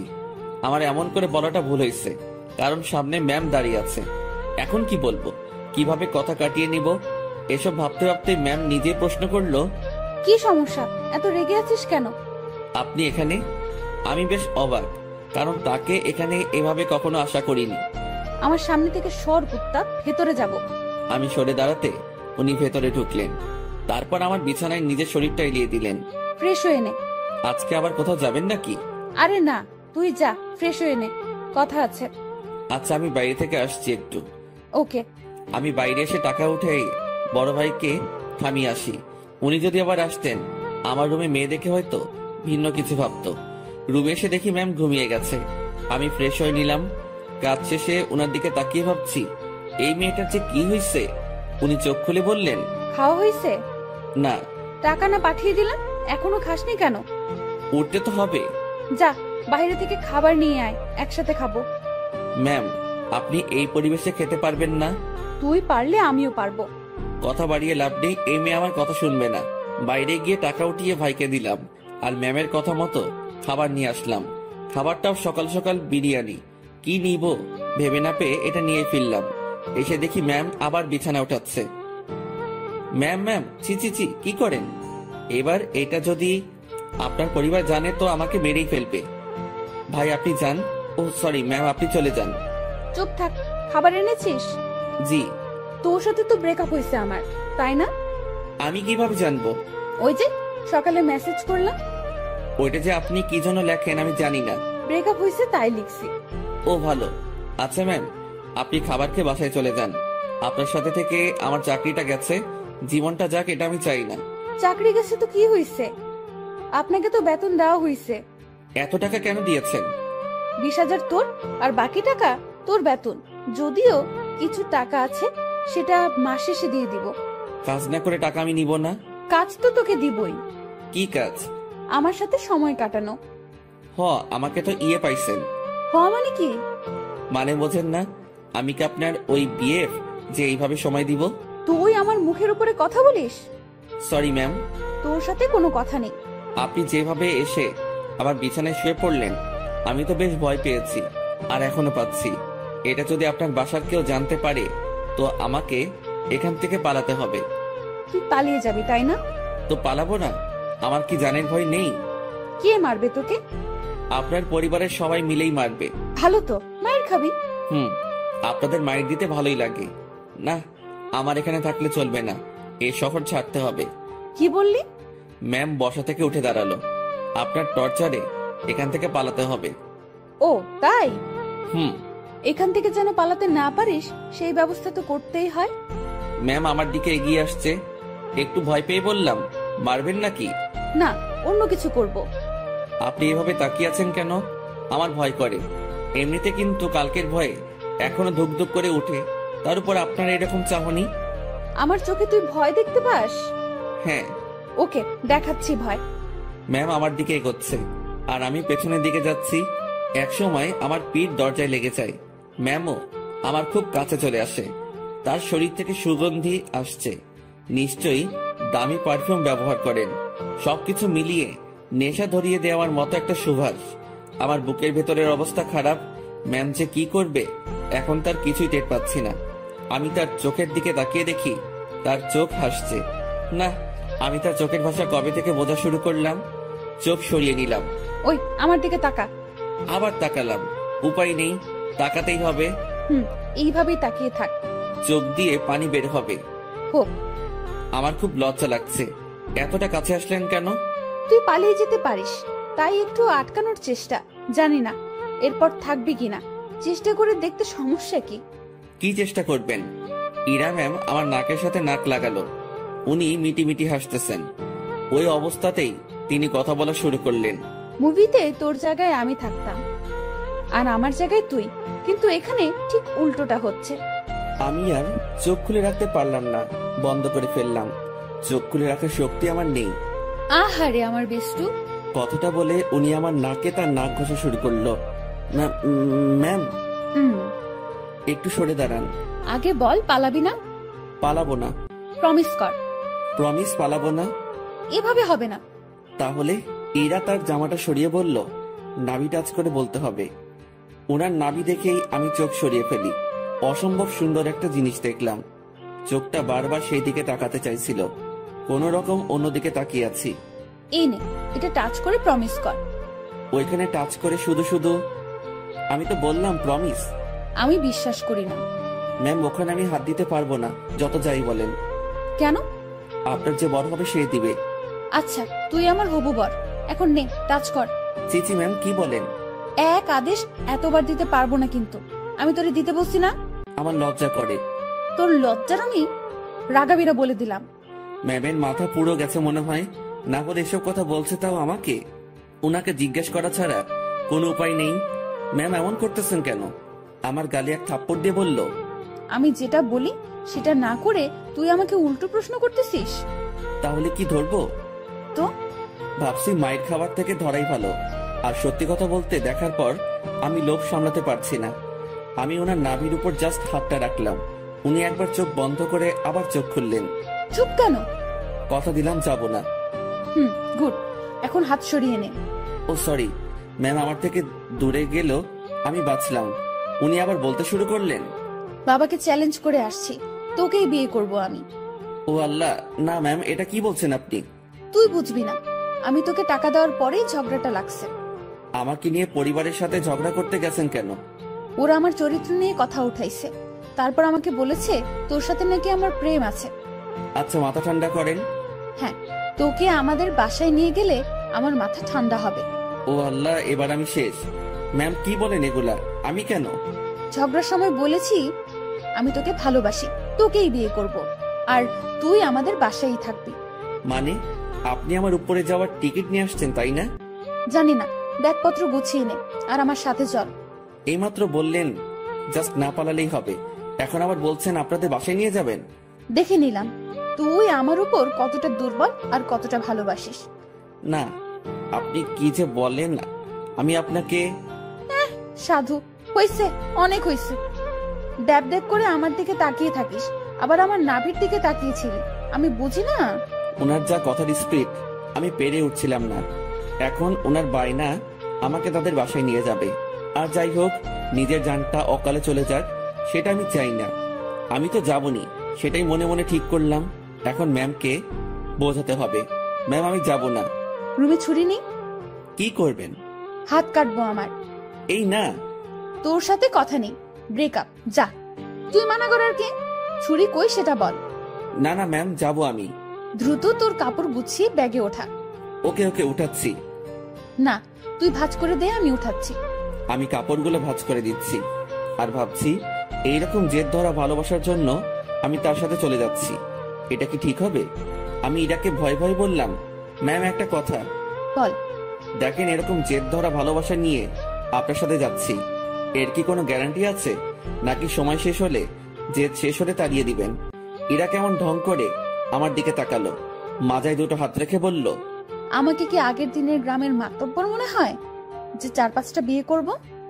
বিয়ে একটাই, আর ভালোবাসা একটাই। আপনি কি আমাকে ভালোবাসেন? না। তো নিয়ে যাচ্ছেন কেন? একসাথে থাকতে থাকতে ভালোবাসাটা হয়ে যাবে। আচ্ছা চলেন। দাঁড়া, কিছু কথা বলে নে। জি বলেন। আমাদের তো জয়েন্ট ফ্যামিলি, বাসায় প্রায় 50 জনের বেশি মেম্বার আছে। কেউ যদি বলে তুই কি কাজ করিস, কি বলবি তখন? এখন তো বেকার, কি আর বলবো, বেকারই বলতে হবে। না, তুই যে পিয়নের চাকরি করিস সেটা বলবি। চাকরিটা তো নেই। আছে। আপনি বললেই হলো নাকি? স্যার আমাকে মানা করে দিয়েছে। কোম্পানির 60% শেয়ার আমার। মালিক তাহলে কে? জি আপনি। আজ বাসায় আমার সাথে থেকে কাল সকালে দুজন একসাথে অফিসে যাব, ঠিক আছে? জি ম্যাম, ঠিক আছে। জানটা হাতে নিয়ে ওনার সাথে রওনা দিলাম। ম্যাম কখন কি করে বোঝা বড় দায়, তার মাথায় যে কি করে আল্লাহ জানে, আর উনিই জানেন। ওনার বাসার দিকে যতই অগ্রসর হচ্ছি ততই বুকের ধুকপুকুনিটা বাড়ছে। ম্যামের বাবাকে অফিসে দেখেই যে ভয় পেয়েছি, এখন তার সামনে থাকতে হবে, তাও আবার তার মেয়ের হবু জামাই হয়ে। ভাবতেই সারা শরীরে লোমগুলো দাঁড়িয়ে যাচ্ছে। ওনার বাসায় পৌঁছে গেলাম। গাড়ি যেখানে পার্ক করলো সেখানেই আরো অনেকগুলো গাড়ি। বাসাটা দেখে মনে হয় না এত লোক এখানে থাকে। এই, তুই আমার পিছু পিছু থাকবি, ওকে? জি ম্যাম, ওকে। বাসার ভেতরে ঢুকলাম। বসার ঘরে সবাই বসে আছে, কেউ কেউ আড্ডাতে মেতে আছে। আমাদেরকে দেখে সবার কাজ করা বন্ধ হয়ে গেল। আমি মাথা নিচের দিকে দিয়ে আছি, কারো দিকে তাকানোর সাহস নেই। এই ম্যামের জন্য আমি এই পরিস্থিতিতে পড়েছি। আমি ম্যামের কথা কেন শুনতেছি? আমি কি ওনাকে মনের অজান্তে ভালোবেসে ফেলেছি? না, ভাবনা ঢুকলে চলবে না, এখন অ্যাক্টিভ থাকতে হবে। ম্যাম যেটা বলবে সেটাই করতে হবে। ধীরে ধীরে বাসার সবাই চলে আসলো। ওনার বাবা মা তো প্রথম থেকেই এখানে ছিলেন। এই যে আমি আমার বরকে এনেছি, আজ থেকে ও এখানেই থাকবে। কেউ যদি আমাকে বাসা থেকে বের করে দেওয়ার কথা ভাবো তো আমার সম্পত্তি বুঝিয়ে দিয়ে তারপর বের করে দিও। তুই আমার মেয়ে। দেখো, ওর জেদ খুব, তুমি কিছু বলো না, ও ঠিক হয়ে যাবে। আর এই ছেলে তোর আমি। আমার দিকে তাকিয়ে কথা বলছে। আমি তো ভয়ে শেষ। ইরা, মা তুই ওকে নিয়ে উপরে যা। ম্যাম আমাকে নিয়ে তার রুমে আসলো। অমায়িক সব সাজগোজ, রুমটা এত সুন্দর যে যেদিকে তাকাচ্ছি অবাক হচ্ছি। আমি তো রুম দেখাতে ব্যস্ত। ম্যাম তখন আমাকে বললেন, তুই বিছানায় উঠে থাক, আমি আসছি। ম্যাম, কই যান আপনি? নিচে। আমার ভয় করে কেউ এসে আমাকে মেরে ফেলবে। আরে পাগলা, কে মারবে? আপনার ওই পুলিশ চাচা। উনি বাসায় নেই, আর আমি নিচে যাব আর আসবো। আচ্ছা। ইরা চলে যাওয়ার পর রুমটা ভালোভাবে দেখছিলাম। দেখতে দেখতে বিছানায় বসে পড়লাম। বিছানাটাও বেশ নরম। বসার সাথে সাথে কেমন যেন একটা নরম তুলতুলে ভাব। হঠাৎ ইরার মা রুমে প্রবেশ করলেন। আমি তাকে দেখে দাঁড়িয়ে গেলাম। উনি আমার কাছে এসে বললেন, বাবা, নাম কি তোমার? জি, শুভ। ও, ইরা হয়তো পাগলামি করে এমনটা করেছে। তোমার বাবা মা, ফ্যামিলি আছে, তারা এইসব শুনলে সমস্যা করবে। তুমি বিকেল পর্যন্ত থেকে চলে যেও, একটু পরে ওর রাগ কমে যাবে। আমি কিছু বলার আগেই রুমে ঢুকতে ঢুকতে ইরা বলল, ওর বাবা মা নেই, বিকেল পর্যন্ত রাখার জন্য ওনাকে আমি নিয়ে আসিনি। আর তোমাকে এসব বলতে কে বলেছে? দেখ ইরা, তোর বাবাকে তুই তো চিনিস। বাবাও আমাকে চেনে। বাইরের একটা ছেলে ধরে এনে এভাবে বাসায় ঢুকানো ঠিক হয়নি। লোকে খারাপ বলবে, সমাজ খারাপ বলবে। তো তোমরা সবাই আমাকে ওইসব বলেছিলে কেন, যে ওর সাথে আমার রিলেশন আছে? আচ্ছা, আমরা সবাই তোর কাছে ক্ষমা চেয়ে নিব। এখন তুই ছেলেটাকে বিদায় কর। না, ওকে আর কিভাবে বিদায় করব? ও আমাদের এখানেই থাকবে। মানে? আমার রাগটা কমে যাক, আমি বাবার সাথে কথা বলে নিব। তুমি যাও। তুই এখনই এসে তোর বাবার সাথে কথা বল। যাও তুমি, আমি আসতেছি। ইরার মা চলে যাওয়ার পর, ম্যাম, আমি বলি কি, আপনার রাগ কমে যাওয়ার পর আমি চলে যাব। পরিবারের সাথে এমন করতে হয় না। সবাই যেটা বলে সেটার মধ্যে থাকাই ভালো। তোর থেকে ভালো বুঝি আমি। জি, ঠিক আছে।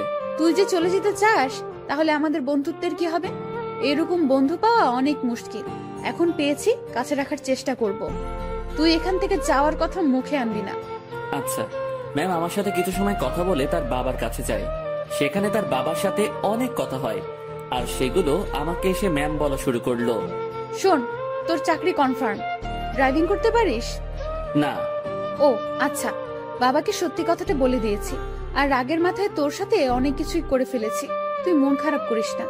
আর তুই আমার বন্ধু, তোকে দূরে সরিয়ে দেব না, কাছেই রাখছি আমার ড্রাইভার হিসেবে। আমি যেখানেই যাব তুইও সেখানে। খুশি তো? ম্যাম এত কিছু করলেন, আমার তো এ বাসার লোকজনদের দেখলে ভয় করে।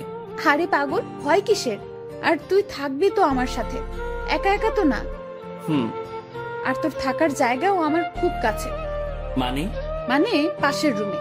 আমার রুম থেকে তোর রুম যেতে বাইরে দিয়ে ঘুরে যেতে হবে না। 2 রুমের মাঝেই একটা দরজা আছে, দেখবি? আয়। ম্যাম আমাকে নতুন রুমটা দেখিয়ে দিল। ম্যামের কোনো বান্ধবী আসলে এই রুমেই থাকতো। বন্ধু হিসেবে এটা আমার জন্য ফিক্সড। সেই যে এসে রুমে ঢুকেছি, বের হওয়ার নামই নেই। কিভাবে বের হব? বাইরে বের হওয়ার কথা মনে হলেই হাত পা ঠান্ডা হয়ে আসে। এই বাসার মানুষকে বড্ড ভয় হয়, তবে আমি জানি না তারা কেমন। বিকেলবেলা ম্যাম আমাকে নিয়ে বের হয়। ম্যাম গাড়ি চালাচ্ছে আর ধীরে ধীরে আমাকে সবকিছু শিখিয়ে দিচ্ছে। মন দিয়ে সব দেখছিলাম আর শুনছিলাম। সন্ধ্যায় আবার বাসায় ফিরলাম। বাসার কাজের লোকটা আমার খাবার রুমে এসেই দিয়ে যাচ্ছে। তার মানে বাকিদের সাথে খেতে হবে না। বাঁচা গেল। ম্যাম তার রুমে বসে অফিসের কাজ করছে, আর আমি আমার রুমে বসে কোনো কাজ নেই। একবার রুমের এপাশ থেকে ওপাশে যাচ্ছি, কখন আবার রুমের জানালা খুলে দিয়ে দাঁড়িয়ে থাকি। আমার তো আবার প্রকৃতি দেখার অভ্যাস। আর একটু রাত হলো। এবার নজর গেল নিজের ব্যাগের দিকে। ব্যাগ থেকে কাপড় এখনো বের করা হয়নি। বিছানায় ব্যাগ নিয়ে গিয়ে কাপড় বের করছিলাম, আর তখনই সেই সকালের কথা মনে পড়ে গেল। ম্যাম কি টর্চারটাই না করেছিল সকালবেলা, আর সেখানে ওনার কাছে আসা পেটে হাত রাখা। এসব মনে পড়তেই হাসি পেল। একা একা হাসছিলাম। হঠাৎ রুমের ভেতরের দরজায় নক। ম্যাম ডাকছে। তড়িঘড়ি করে উঠে গিয়ে দরজা খুলে দিলাম। জি ম্যাম, আসুন। কি করতেছিস তুই? এই যে কাপড়গুলো বের করতেছি। তুই অনেক আলসে মানুষ তো। সেই সকালে আসছি, এখনো তুই কিছুই গুছিয়ে উঠতে পারিসনি। মনে ছিল না। ভাঁজ কর এখন। আমি আবার বিছানায় বসে কাপড় ভাঁজ করায় মন দিলাম। ম্যাম আমার গা ঘেঁষে বসলো। উনি খুব কাছে বসেছিল, তাই বললাম, ম্যাম একটু দূরে বসেন, সমস্যা হচ্ছে। কথাটা বলেই মনে হয় জীবনের সব থেকে বড় একটা ভুল করলাম। কথাটা বলার সাথে সাথে ম্যাম চোখ লাল করে ফেললেন। দেখে বোঝাই যাচ্ছিল বেশ রাগ করেছে। ফর্সা মানুষ, তার শরীরে রক্তগুলো সব চোখ মুখ গালে এসে জড়ো হচ্ছিল। দেখে এমনটাই মনে হচ্ছে। উনি উঠে দাঁড়ালেন আর তার রুমে চলে গেলেন দরজা না লাগিয়ে। আমি বিছানায় বসে আছি, ভাবছি ভুল যা করার তা তো করেই ফেলেছি। আমার জীবনে সুখ নেই, শুধু সমস্যা আর সমস্যা। কাপড় আর ব্যাগ ফেলে রেখেই পা টিপে টিপে তার রুমের দিকে এগোতে থাকলাম। উকি দিয়ে দেখি আমার মতোই জানালা খুলে দাঁড়িয়ে আছে, বারবার চোখ মুছছে। ওনার রাগ ভাঙাতে ওনার খুব কাছে গিয়ে দাঁড়াতে হবে, তাছাড়া এর বিকল্প কোনো উপায় নেই। আমি পা টিপে টিপে তার কাছে গেলাম। উনি কিছু বলছেন না, হয়তো টের পেয়েছেন আমি আসছি। উনি যে চালাক মানুষ, আমার রুমে প্রবেশ করা অবশ্যই টের পেয়েছেন। আমি তার পাশে গিয়ে দাঁড়াতেই, আপনি আপনার রুমে যান, নয়তো খারাপ কিছু হবে। দুঃখিত, আমার ভুল হয়েছে। আমি আপনাকে আপনার রুমে যেতে বলেছি।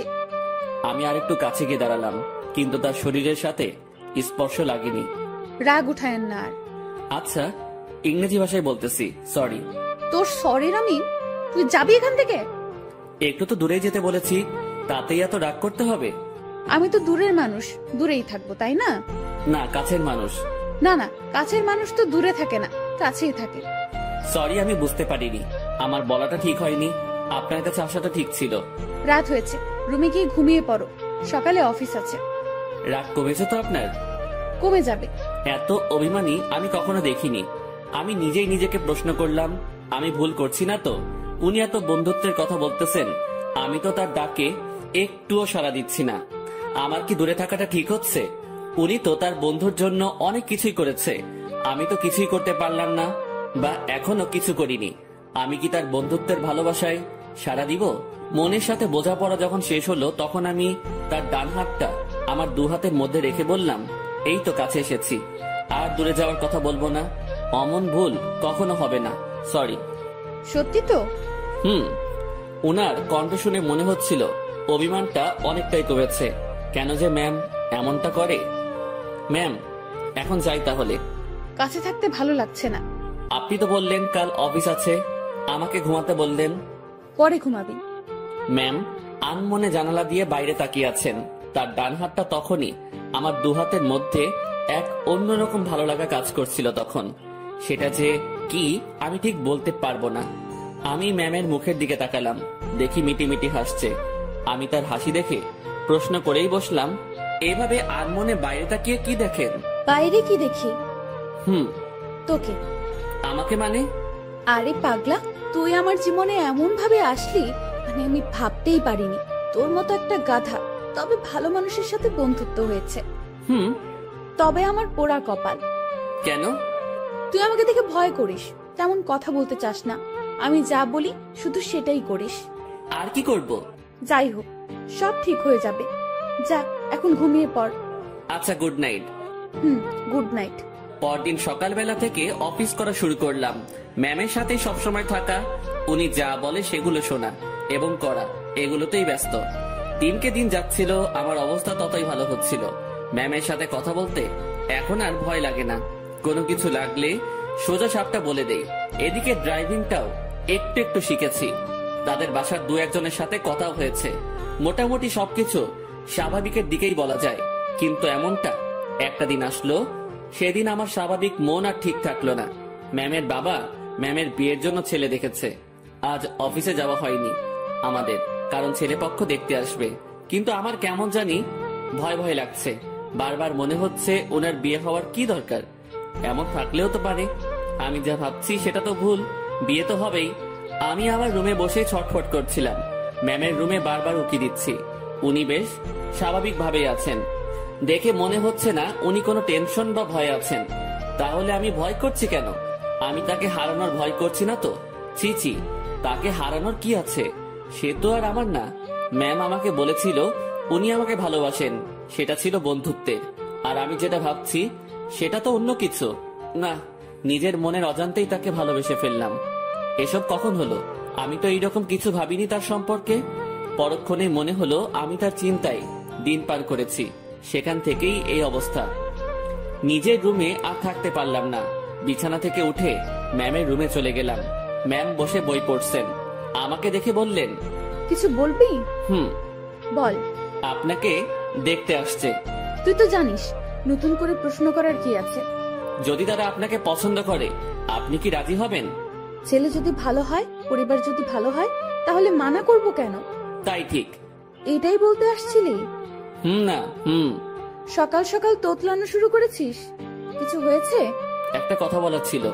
ম্যাম আমার দিকে তাকিয়ে বইটা বন্ধ করে পাশে রাখলো, তারপর আমাকে তার সামনাসামনি বসতে বলল। তোকে দেখে মনে হচ্ছে আমাকে কিছু বলতে চাচ্ছিস, কিন্তু ভয় করতেছিস। হ্যাঁ, ওই রকমই। ভয় নেই, বল।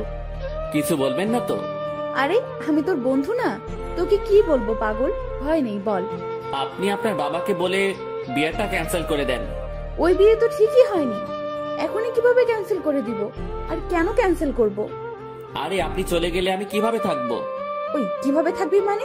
তুইও থাকবি বাসার বাকি যারা যেভাবে আছে সেভাবে। আমাকে ছাড়া আপনি কি থাকতে পারবেন? ম্যাম আমার দিকে এক দৃষ্টিতে তাকিয়ে আছে। আমার কথা শুনে হয়তো সে অবাক হয়েছে। এই বাসায় বিয়ে করেন মানে? তোর মাথা গেছে নাকি? I love you. মুখ ফসকে হোক আর যেভাবেই হোক কথাটা বলে ফেললাম। মনে মনে ভাবছিলাম বাংলায় বলবো, কিন্তু মুখ থেকে ইংরেজিতেই বেরিয়ে গেল। আমার কথা শুনে ম্যাম মিটি মিটি হাসতেছেন। তুই যা বললি ভেবে বলেছিস? না। কেন? ভাবার কি আছে? আমার যেটা নিয়ে ভয় হয়েছে সেটার জন্য বলেছি এটা। কি নিয়ে ভয় হয়েছে? আপনার চলে যাওয়া। আমি চলে গেলে তো কি হয়েছে? তুই একটা বিয়ে করবি, তার সাথে থাকবি, সে তোর কেয়ার করবে। আপনাকে লাগবে। বাচ্চাদের মতো আবদার করতেছিস কেন? জানি না। এক অন্যরকম শুভকে দেখছি, যে কখনো এভাবে আমার কাছ থেকে কিছু চায়নি। আচ্ছা কি লাগবে, কি জন্য লাগবে, সবকিছু বুঝিয়ে বল। আমি কিছু বোঝাতে পারবো না। আপনাকে লাগবে, আর আপনাকে ভালোবাসার জন্য লাগবে। আমার এমন কথা শুনে ম্যাম লজ্জায় তো শেষ, অন্যদিকে তাকিয়ে হাসতেছে। হাসি থামিয়ে বলল, তো এখন আমাকে কি করতে হবে? আপনি বোঝেন না? যতই বুঝি, কিন্তু আপনাকে বলতে হবে। কি করতে হবে বলেন। একবার তো বললামই যে ভালোবাসি, আর আমার কাছে থাকতে হবে। যদি বলি ভালোবাসি না? আমি চুপ করে রইলাম। এই কথার উত্তর দে। আমি কিভাবে আটকাবো? চলে যাবেন, আমিও চলে যাব। কোথায় যাবি? জানি না। ও, তো বলেন, ভালোবাসার বীজ কবে বপন করেছিলেন, আর সেটা থেকে চারা গাছ হলো কিভাবে? ইরা নামের একটা পাখি আমার জমিতে এসে তার মুখ থেকে ভালোবাসার বীজটা ফেলে দিয়ে চলে যায়, আর সেই বীজটাই। পুরোটা বলার আগে ম্যাম হাসতে হাসতে শেষ। উনার হাসি দেখে আমার রাগ হচ্ছিল। আমি ওনাকে কিছু বোঝাতে যাচ্ছি, আর উনি হেসে উড়িয়ে দিচ্ছেন। উনি হাসি থামিয়ে বললেন, আজ সকালটা অন্যরকম ভাবে শুরু হলো, এমন হাসির কথা কখনো শুনিনি। উনার কথা শুনে বেশ লজ্জা পেলাম। হয়তো মনের কথাটা বলা ঠিক হয়নি।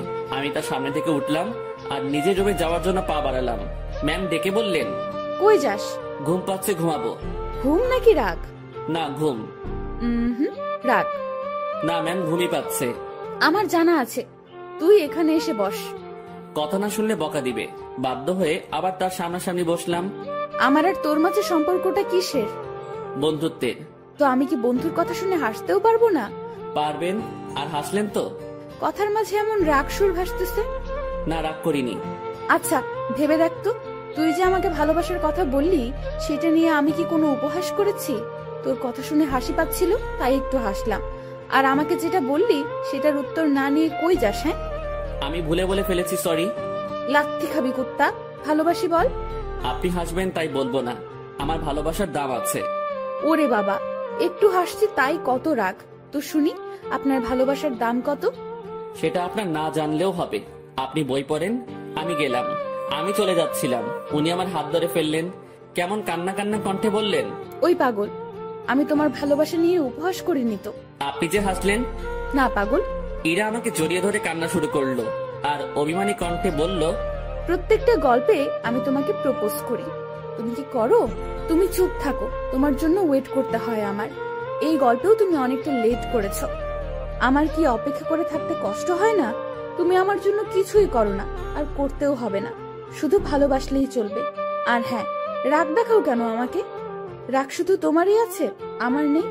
আর কখনো যদি তোমার কথায় রাগের সুর পাই, তো তখনই ব্রেকআপ। উনি যা বললেন তাতে মুখের কথা কেড়ে নেওয়ার মতো। আচ্ছা, আমি বাবাকে তোর কথা একবার সিরিয়াসলি বলবো। না। কেন? উনি যদি মানা করে, আর আপনাকে যদি সরিয়ে বা আমাকে যদি।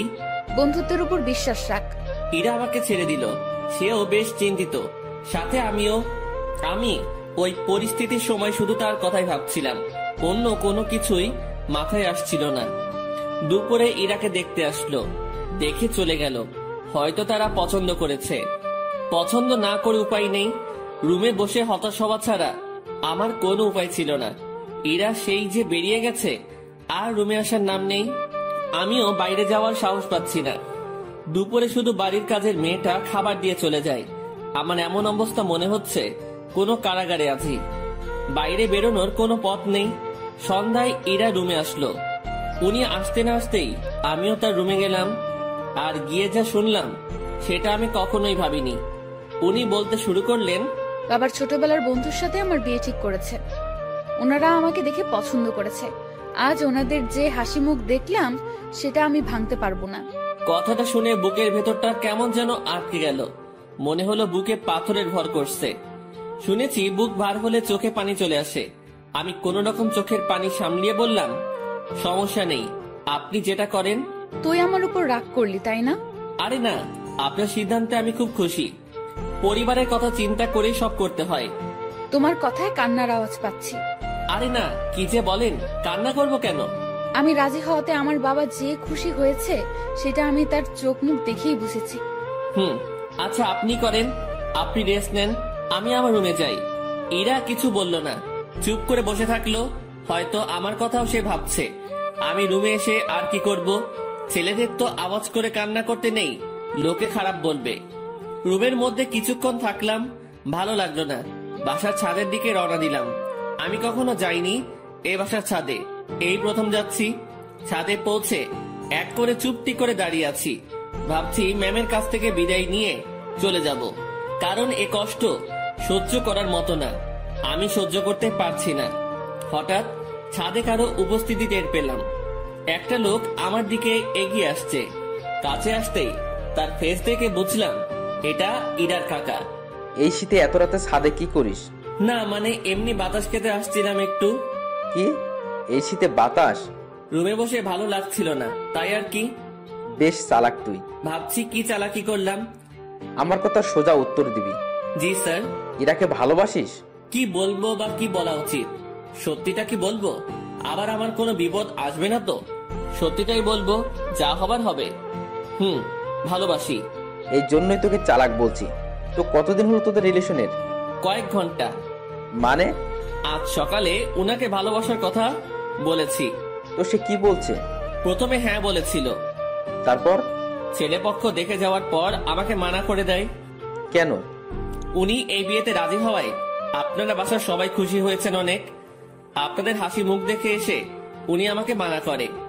বাহ, তুই তো বেশ সাহস নিয়ে আমার সাথে কথা বলছিস। ভয় করছে না তোর? আপনি তো সত্যিটা বলতে বললেন। তো তুই এখন কি করবি? চলে যেতে হবে এখান থেকে। রাতেই? না, সকালে ওনার দেখা করে চলে যাব। বাহ, তো দেবদাস হয়ে কোথায় ঘুরে বেড়াবি? আমি চুপ হয়ে গেলাম। উনি মজা নিচ্ছেন বোঝাই যাচ্ছিল। চুপ হয়ে গেলি কেন বল? জি স্যার, কিছু না, আমি আসলে ভুল করেছি, মাফ করে দিন। আমি কাল সকালে চলে যাব। যা রুমে যা। জি। এই শোন। বলেন। স্মোক করিস? জি না। বাসা কোথায় তোর? রাজশাহী। সমস্যা? জি স্যার, বুঝলাম না। কিছু না, সকাল সকাল চলে যাস। নেক্সট টাইম আমার সামনে পড়লে সমস্যা হবে তোর। আমার সামনে যেন না দেখি। জি স্যার, আর দেখবেন না আমাকে। রুমে আসলাম। তার সাথে কথা বলতে ভয় তো করছিলই না, মনে হচ্ছিল আরো কিছু সময় কথা বলি। তারপর ভাবলাম আমার সাথে তার যে কথাটা হয়েছে এটা ম্যামকে জানানো দরকার। চলে গেলাম তার কাছে। যেসব কথা হয়েছে সব বলে আবার নিজের রুমে আসলাম। কিছু সময় পর মনে হলো আসল কথাটা মানে আমি যে কাল চলে যাব এটা বলাই হয়নি। আবার ঢুকলাম তার রুমে, আর ঢুকতেই চোখ কোনো কিছুতে আটকে গেল। উনি ড্রেস চেঞ্জ করছিলেন। যা দেখার আমার চোখ দেখে ফেলেছে, আমার কোনো দোষ নেই। আমি নিজেই অন্যদিকে ঘুরে রুমে চলে আসবো, তখনই উনি বললেন, এই দাঁড়া। ম্যাম, আমি কিছু দেখিনি। কিছু দেখা না দেখার কথা আমি বলিনি। কি বলতে আসছিলি সেটা বল। আমি কাল সকালে চলে যাচ্ছি। আরে, অন্যদিকে ঘুরে আছিস কেন? আমার শরীরে পোশাক আছে, এখন এইদিকে তাকা। ঘুরে তার দিকে তাকালাম। এখন সব ঠিকঠাক আছে। কি যেন বলতেছিলি? এত জায়গা থাকতে রুমে ড্রেস চেঞ্জ করতে হবে কেন? এইটা বলতে আসছিলি? না। তুই বলবি নাকি মায়ের শুরু করব? বলছি আমি কাল সকালে চলে যাচ্ছি কোথায়? আমার গ্রামের বাড়ি। কেন? আমি এখানে থাকতে পারছি না, দম বন্ধ হয়ে আসছে। এতদিন তো দম বন্ধ হয়নি, আজ হচ্ছে কেন? দেখেন, ভালোবাসার মানুষটি চোখের সামনে থেকে এভাবে হারিয়ে যাবে, আমি এটা দেখতে পারবো না। তুই যদি যাস ব্রেকআপ করে তারপর চলে যাবি। ঠিক আছে, ব্রেকআপ যা বলার বলে এসে কম্বল মুড়ি দিয়ে শুয়ে পড়লাম। ওনার কথা ভাবতে ভাবতে চোখের পাতাটা বন্ধ হয়ে গেল। রাত তখন কত হয়েছে আমি জানি না। আমার কম্বলের নিচে কাউকে অনুভব করলাম। কেউ একজন এখানে এসে শুয়ে আছে। নিজের ঘুম ভাঙাতে চোখ খুললাম। কম্বলটা মাথার উপর থেকে সরিয়ে দেখি ইরা আমার পাশে শুয়ে আছে। আমি উঠে বসাতে ফেলফেল করে আমার দিকে তাকিয়ে আছে। উনাকে দেখে অবাক হয়ে যাই আমি। কয়েকদিন পরে যার বিয়ে, সে আমার রুমে আমার সাথে একই বিছানায় এসে শুয়ে আছে। এর মতলবটা কি? যেমন ছিলি তেমন করে শুয়ে থাক। আপনি এখানে কি করেন? দেখছিস না শুয়ে আছি? আপনার রুমে যান। এখানে কি? এটাও আমার রুম। এভাবে এত কাছে আসা ঠিক না। কোনটা ঠিক তোকে বলতে বলছি আমি? যেমনটা ঘুমিয়েছিলি তেমনটাই ঘুমিয়ে থাক। শোনেন, আপনি আমাকে কিছু বলতে দিল না। উনি উঠে আমার মুখ চেপে ধরলো, তারপর শুয়ে দিয়ে উনি আমার পেটের উপর বসে কম্বলটা আমার মাথার পেছনে গুজে দিল। তারপর তার ফোনের লাইট অন করে সাইডে রাখলো। ম্যাম তার পা দুটো ভাঁজ করে ভালোভাবে আমার পেটের উপর বসলো। তারপর তার হাত দুটো গালে রাখলো। বাইরে থেকে এই অবস্থা দেখে মনে হবে একটা ত্রিভুজের মতো। ভেতরে আলো থাকায় ছোট্ট একটা 3 কোণা ঘরের মতোই লাগছিল। তারপর তোর সাহস কি করে হয় আমার সাথে ব্রেকআপ করার? আমি চুপ। শুভ, উত্তর দে, না হলে তোর খবর আছে। আপনার যাতে ভালো হয় সেই জন্যই করেছি। তুই ব্রেকআপ করার কে? করলে আমি করব। আমি করতে পারি না। তুই কেন করবি? ভালো তো আমি বাসি, ব্রেকআপ আমি করব। আর আমি কি ভালোবাসি না? আমার থেকে কম, সো তোর ব্রেকআপের কোনো দাম নাই। আচ্ছা, আপনি পেটের উপর থেকে নামেন, ব্যথা করতেছে। করলে করুক, আমি কি করব? আপনি যা করছেন সেটা ঠিক না। কি করতেছি আমি? এই যে এইভাবে বসে আছেন, আবার তোকে জ্ঞান দিতে বলেছি আমি। জি না। এরপর ইরা তার হাত দিয়ে আমার ঠোঁট স্পর্শ করা শুরু করলো। নাকে চোখে হাত বুলিয়ে দিল। আমি যে বসে আছি তাতে কি তোর বেশি কষ্ট হচ্ছে? না, কিন্তু এইরকম ভাবে হাত দিচ্ছেন এটা ভালো লাগছে না। I love you. নতুন বরকে বইলেন। কথাটা বলার সাথে সাথে গালে চড় বসিয়ে দিল। আই লাভ ইউ টু বল, নয়তো আরো মারবো। টুট টুট টুট। কিসের টুটু? পুরোটা বল। ভালোবাসি আমিও। ওয়াও, খুব বলেছেন। চলো এখন রোম্যান্স করি। ম্যাম ওয়েট, কিসের রোম্যান্স? আমি তো আপনার বর না, এগুলো ঠিক হবে না। আপনি আপনার রুমে যান। আহারে, আমি তো রোম্যান্স করবই, সে বিয়ে হোক আর না হোক। ম্যাম, কি? ছেড়ে দেন না। ওলে, খুব ভয় লাগছে তোমার? ইরা বসা থেকে এবার আমার পুরো শরীরের উপর শুয়ে পড়লো। ভয়ে বুকের মধ্যে দুরুম দারুম শব্দ হচ্ছে। ইরা এবার আমার বুকের উপর হাত রেখে তাতে তার থুতনি রাখলো আর বোকা বোকা গলায় বলল, ভয় নেই, এই যে তোমার কাঁধ থেকে মাথা পর্যন্ত আজ আমি এইটুকুতে আমি যা ইচ্ছা করব। উনাকে আর থামাতে পারলাম না। ভেতরে ফোনের লাইট নিভিয়ে দিয়ে আমার ঘাড়ে আর গলায় তার ঠোঁটের স্পর্শ দেওয়া শুরু করলো। তার খোলা চুলগুলো আমার দিকে হেলেছিল, আর উনি তো তার কাজ করেই যাচ্ছেন। কিছু সময় পর, আমি তোমার বুকে এখন ঘুমাবো, সকালে আমাকে ডেকে দিও। আমি কিছু করতে পারি না। তুমি আবার করবা? তুমি মানে, সরি, আপনি যেগুলো করলেন। ওই না, তুমি কেন করবা? তুমি কিচ্ছু করতে পারবে না। রাগ। আরে না, কি বলেন? রাগ করবো কেন? সরি। ইরা ফোনের লাইট আবার অন করলো। উনি ওনার গলা থেকে ওনাটা সরিয়ে দিতে নিচ্ছিল। আমি থামিয়ে দিলাম। কি করছেন? তুমি না বললে কি যেন করবা? আপনার ওই গলাটুকুই লাগবে। হ্যাঁ, এই আমাকে কিছু করতে দিল না, আর এখন উনি বায়না ধরে বসে আছেন। লোভ তো আপনি ধরিয়েছেন। এই, আমার দোষ দিবা না একদম। লোভ সামলাতে পারো না তুমি? এই যে গলাটুকুই শুধু, এর নিচে আসলে মায়ের ওকে। আচ্ছা। কি মানুষ রে বাবা, নাও করে না। আমি উঠে বসে ওনার গলায় আমার ঠোঁটের স্পর্শ দিতে লাগলাম। ইরার মতো আমি বেশি সময় নিলাম না। একটু পরে বললাম, রুমে গিয়ে ঘুমিয়ে পড়ো। এটা আমার রুম। এখানেই থাকবে? হ্যাঁ। দুজন একে অপরের দিকে তাকিয়ে আছি। তাকিয়ে থাকতে থাকতে দুজনই কান্না করে দেই। ইরা আমাকে বলল, এই তুমি কান্না করতেছো কেন? এভাবে কখনো তো পাবো না। ধুর, পাগলকে বলে পাবে না। তুমি তো চলেই যাবে। আমি থাকার চেষ্টা করব। আর তুমি কান্না করতেছো কেন? বলা যাবে না। বলো না। পাগলটাকে অনেক ভালোবেসে ফেলেছি। ইরার আমার কপালের সাথে তার কপাল ঠেকালো। ওর চোখের পানি আমার মুখের উপর পড়ছে। অনেক কান্না হয়েছে। থামো। এখানে থাকবো না, করো না প্লিজ। আচ্ছা থাকো। তোমার বুকের উপর ঘুমাবো। রাগ করবে না তো? না। ইরা আমার গালের সাথে গাল লাগিয়ে শুয়ে পড়লো। দুজন ভোরে উঠবো, উঠে হাঁটতে বের হব। তোমার কাকা আমাকে চলে যেতে বলেছে সকালে। ওনার সাথেই বের হব। কি? তোমাকে কিছু ভাবতে হবে না। উনি আমাকে দেখলে গুলি করবে। আমি যদি বলি জামাই বলে ডাকবে? মানে? তুমি যে বললা ওনার সাথে কথা বলছো। উনি আবার আমাকে কল করেছিল, আমি সব সত্যিই বলেছি। তারপর উনি কি বললো জানো? কি বললো? আমাদের বিয়ের দায়িত্ব উনি নিয়েছেন, সব উনি সামলাবেন। উনি তোমাকে অনেক পছন্দ করেছেন। কি জন্য? সেটা আমি কিভাবে বলবো? সত্যি কথা বলেছো, তাই মনে হয় ভালো লেগেছে তার। ও, আর কোনো কথা না, এবার শুধু ঘুম হবে, ঘুম ঘুম আর ঘুম হবে। চোখ বন্ধ করো পাগল। দুজনেই ঘুমিয়ে গেলাম। পরদিন ভোরে ইরা আমাকে ডেকে তুললো। তারপর হাঁটতে বের হলাম। পথে সত্যি সত্যি ইরার কাকার সাথে দেখা হলো। উনি আমাদেরকে দেখে মুচকি হাসলেন, কিন্তু কিছু বললেন না। এই চলো জগিং করি। ভুঁড়ি হতে দেওয়া যাবে না, ভুঁড়িওয়ালা বর আমার পছন্দ না। ওনার কথা শুনে মুচকি হাসা ছাড়া উপায় নেই। সকালে সব কাজ শেষে অফিসে আসলাম দুজন। অফিসের কেউ এ ব্যাপারে কিছু জানে না, তাই কোনো সমালোচনাও হয়নি। এসব বিষয় জানলে কেউ না কেউ আমাকে জিজ্ঞাসা করতই। দুপুরের পর এক শার্ট প্যান্ট কোট পরা ভদ্রলোক ইরা রুমে ঢুকলো। লোকটিকে দেখে কেমন যেন সন্দেহ হচ্ছিল আমার। কিছু সময় পর ইরা আমাকে ডাকলো। যাক, সন্দেহ এবার দূর হবে। রুমে ঢুকে দেখি ম্যাম বেশ রাগান্বিত। জি ম্যাম বলেন। এই যে এটাই আমার পাগল, দেখিনি। আমি মনে মনে ভাবছি, হ্যাঁ, ম্যামের লাজ লজ্জা কিচ্ছু নেই, এইভাবে কেউ পরিচয় করিয়ে দেয়। তো কিছু বলবেন আর? এরকম একটা ছেলেকে আপনার পছন্দ? ওর কিছু আছে? দেখতে তো কেমন জানি লাগে। ওই আমার পাগলের মধ্যে কি আছে না আছে আমি জানি, আপনাকে বুঝতে হবে না। আপনি আসতে পারেন। ভেবে দেখেন, এর সাথে থাকলে আপনার জীবন নষ্ট হতে পারে। এই শালা, ভাষা খারাপ করবি না। জীবন নষ্ট হবে মানে? ম্যাম তো তাকে মারার জন্য উঠেছে। এতক্ষণে বুঝলাম এই লোকটাই ম্যামকে দেখতে আসছিল। ম্যাম যেভাবে মারার জন্য দাঁড়িয়েছে, লোকটি ভয়ে চেয়ার উল্টে পড়ে যায়। ম্যামকে থামিয়ে আমি ওনাকে টেনে তুললাম। দেখছিস আমার পাগলের মধ্যে কি আছে? সে চলে গেল। ম্যাম, এইভাবে কেউ ভয় দেখায়? আরে ভাই বলিস না, মাথাটাই খারাপ করে দিছে।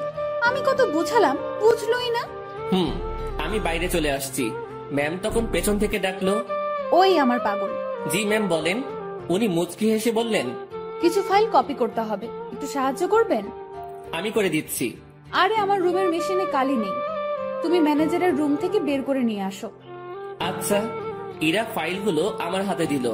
উনিও ফাইলটা ধরে আছেন, আমিও এক পাশে ধরে আছি। উনি ছাড়ছেন না। রাগ করলে নাকি আবার? ছি না ম্যাম, রাগ করবো কেন? এই যে কাজ করাচ্ছি। এটা তো আমারই কাজ। তোমাকে দিয়ে কাজ করাতে ইচ্ছে করে না গো? আমার কাজ করতে ইচ্ছে করে। স্যার যান, এখন এগুলো কপি করে নিয়ে আসেন। আর হ্যাঁ, আজ বাসায় ফিরতে রাত হবে। সন্ধ্যায় বাইরে গিয়ে খেয়ে এসে আবার কাজ শুরু করব, ঠিক আছে? আচ্ছা ঠিক আছে। সন্ধ্যায় দুজন বাইরে গিয়ে খেয়ে আসি, তারপর আবার কাজ শুরু। বিকেল থেকেই আমি ম্যামের রুমে বসে ওনার কাজ দেখছি মনোযোগ দিয়ে। মাঝে মাঝে কথা হচ্ছে। কাজ শেষের দিকে ম্যাম তখন বলল, আজ কি করব জানো? কি করবেন? এই যে তুমি করে বলো। কি করবা? এক জগ চা বানিয়ে দুজন রাত 10টার পর ছাদে যাব। কেন? গল্প করব। এই ঠান্ডায় ছাদে? রুমেই তো ভালো। আরে না, ছাদে আগুনের ব্যবস্থা করব। তুমি আমি পাশাপাশি বসে চা পান করব আর গল্প করব। আর স্যার, মানে আপনার বাবা যদি দেখে?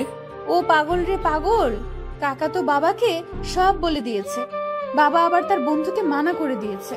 আর সেই জন্যই ছেলেটি আমার কাছে আসছে রিকোয়েস্ট করার জন্য, যাতে আমি মানা না করি। তারপর তোমার কথা বললাম, তোমাকে দেখালাম। ও, এই ব্যাপার? জি, এখন বাসায় সব চলবে। সব চলবে মানে? বাসায় চলো, বাসায় গিয়েই বুঝাবো নি। ঠিক আছে পাগল? কাজ শেষে আমরা বাসায় আসলাম। প্রতিদিনের মতো আজ আমাকে আর একা খেতে হলো না, সবার সাথে বসে খাচ্ছি। বেশ ভয় নিয়েই টেবিলে বসে আছি। ধীরে ধীরে সবার সাথে পরিচিতি হলাম। খাওয়া শেষে ইরার বাবা আমাকে ডেকে বাইরে নিয়ে গেলেন।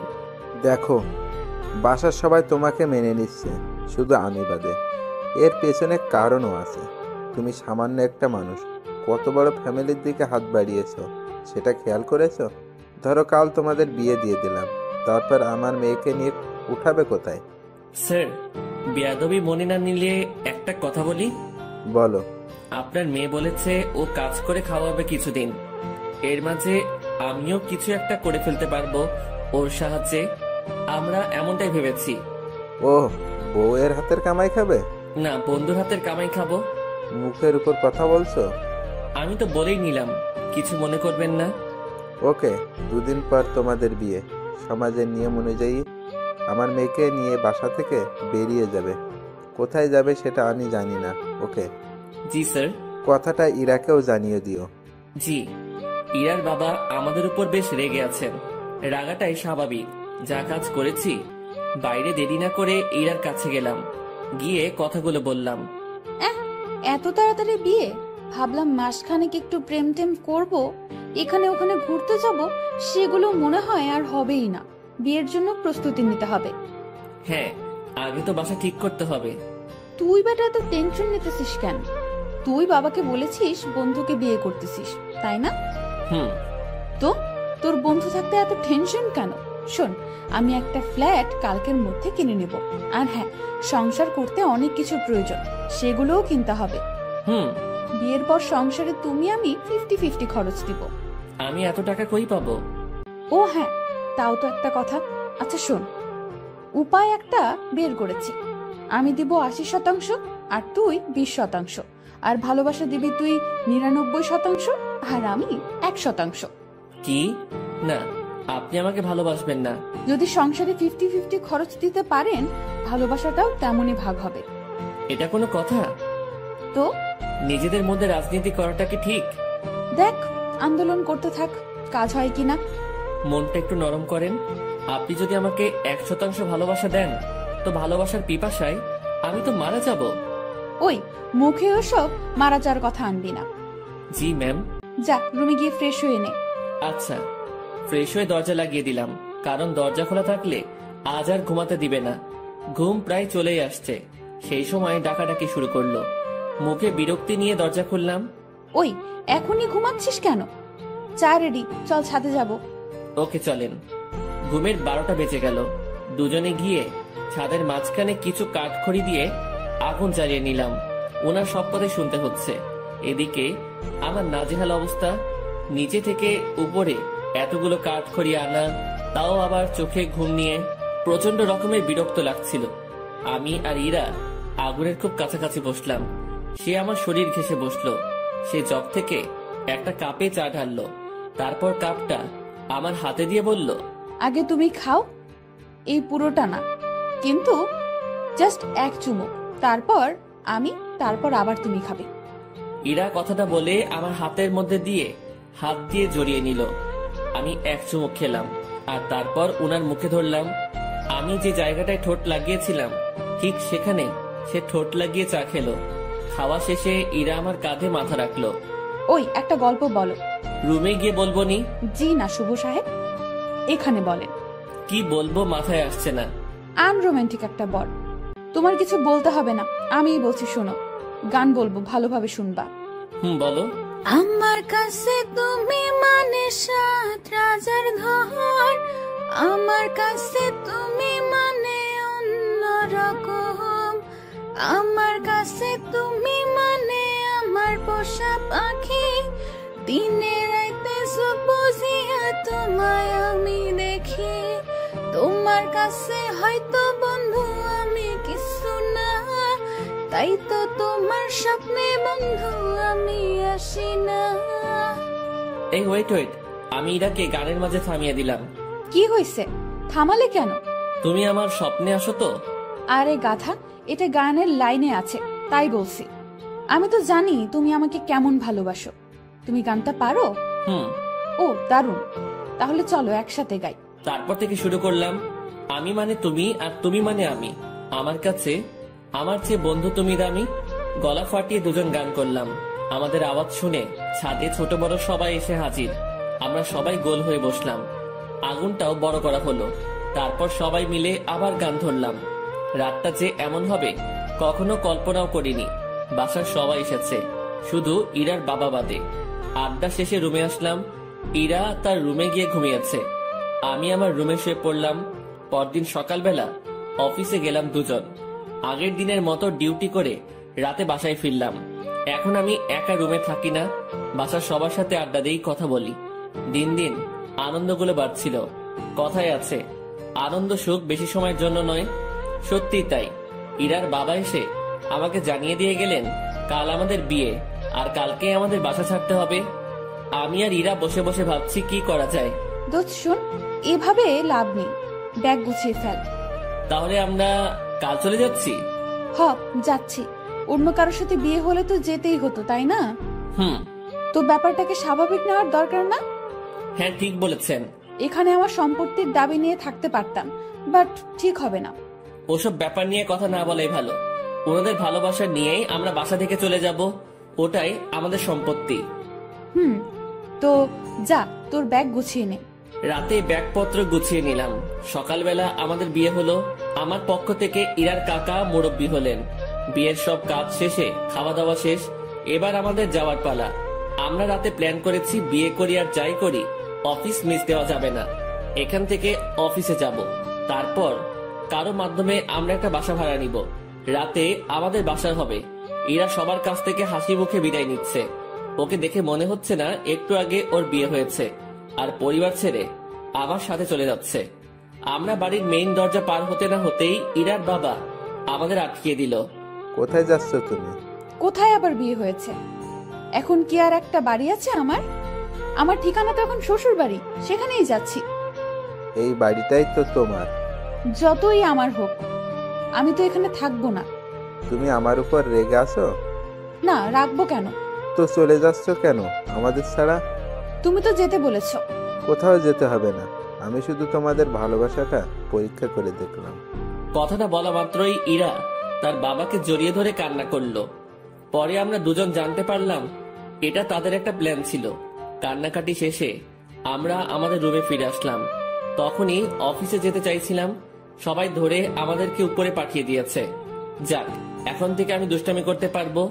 এবার ওনাকে একটু দেখিয়ে দেই আমি কি পারি। ইরা শাড়ি পরেছিল, আমি তার কাছে গিয়ে জড়িয়ে ধরে এক হাত তার পেটে রাখলাম। ওই, কি করিস তুই? কি করি মানে, বুঝছো না? তুই ছাড়। না, ছাড়বো না। আরে ভাই, এগুলো এখনই না, দেরি আছে, আমার কিছু কথা আছে। কোনগুলো? এখনই না। তুই যা করছিস। আমি তো কিছুই করছি না, বা করতে চাইছি না। তাহলে এখানে হাত দিয়েছিস কেন? এমনি। এমনি, তাই না? ইরাকে ছেড়ে দিলাম। ও বলতে শুরু করলো, স্যার, আমাদের বিয়ে হলো, এই শুকরিয়া আদায়ের জন্য দুইজন নফল নামাজ পড়বো। আচ্ছা। মন খারাপ হয়েছে?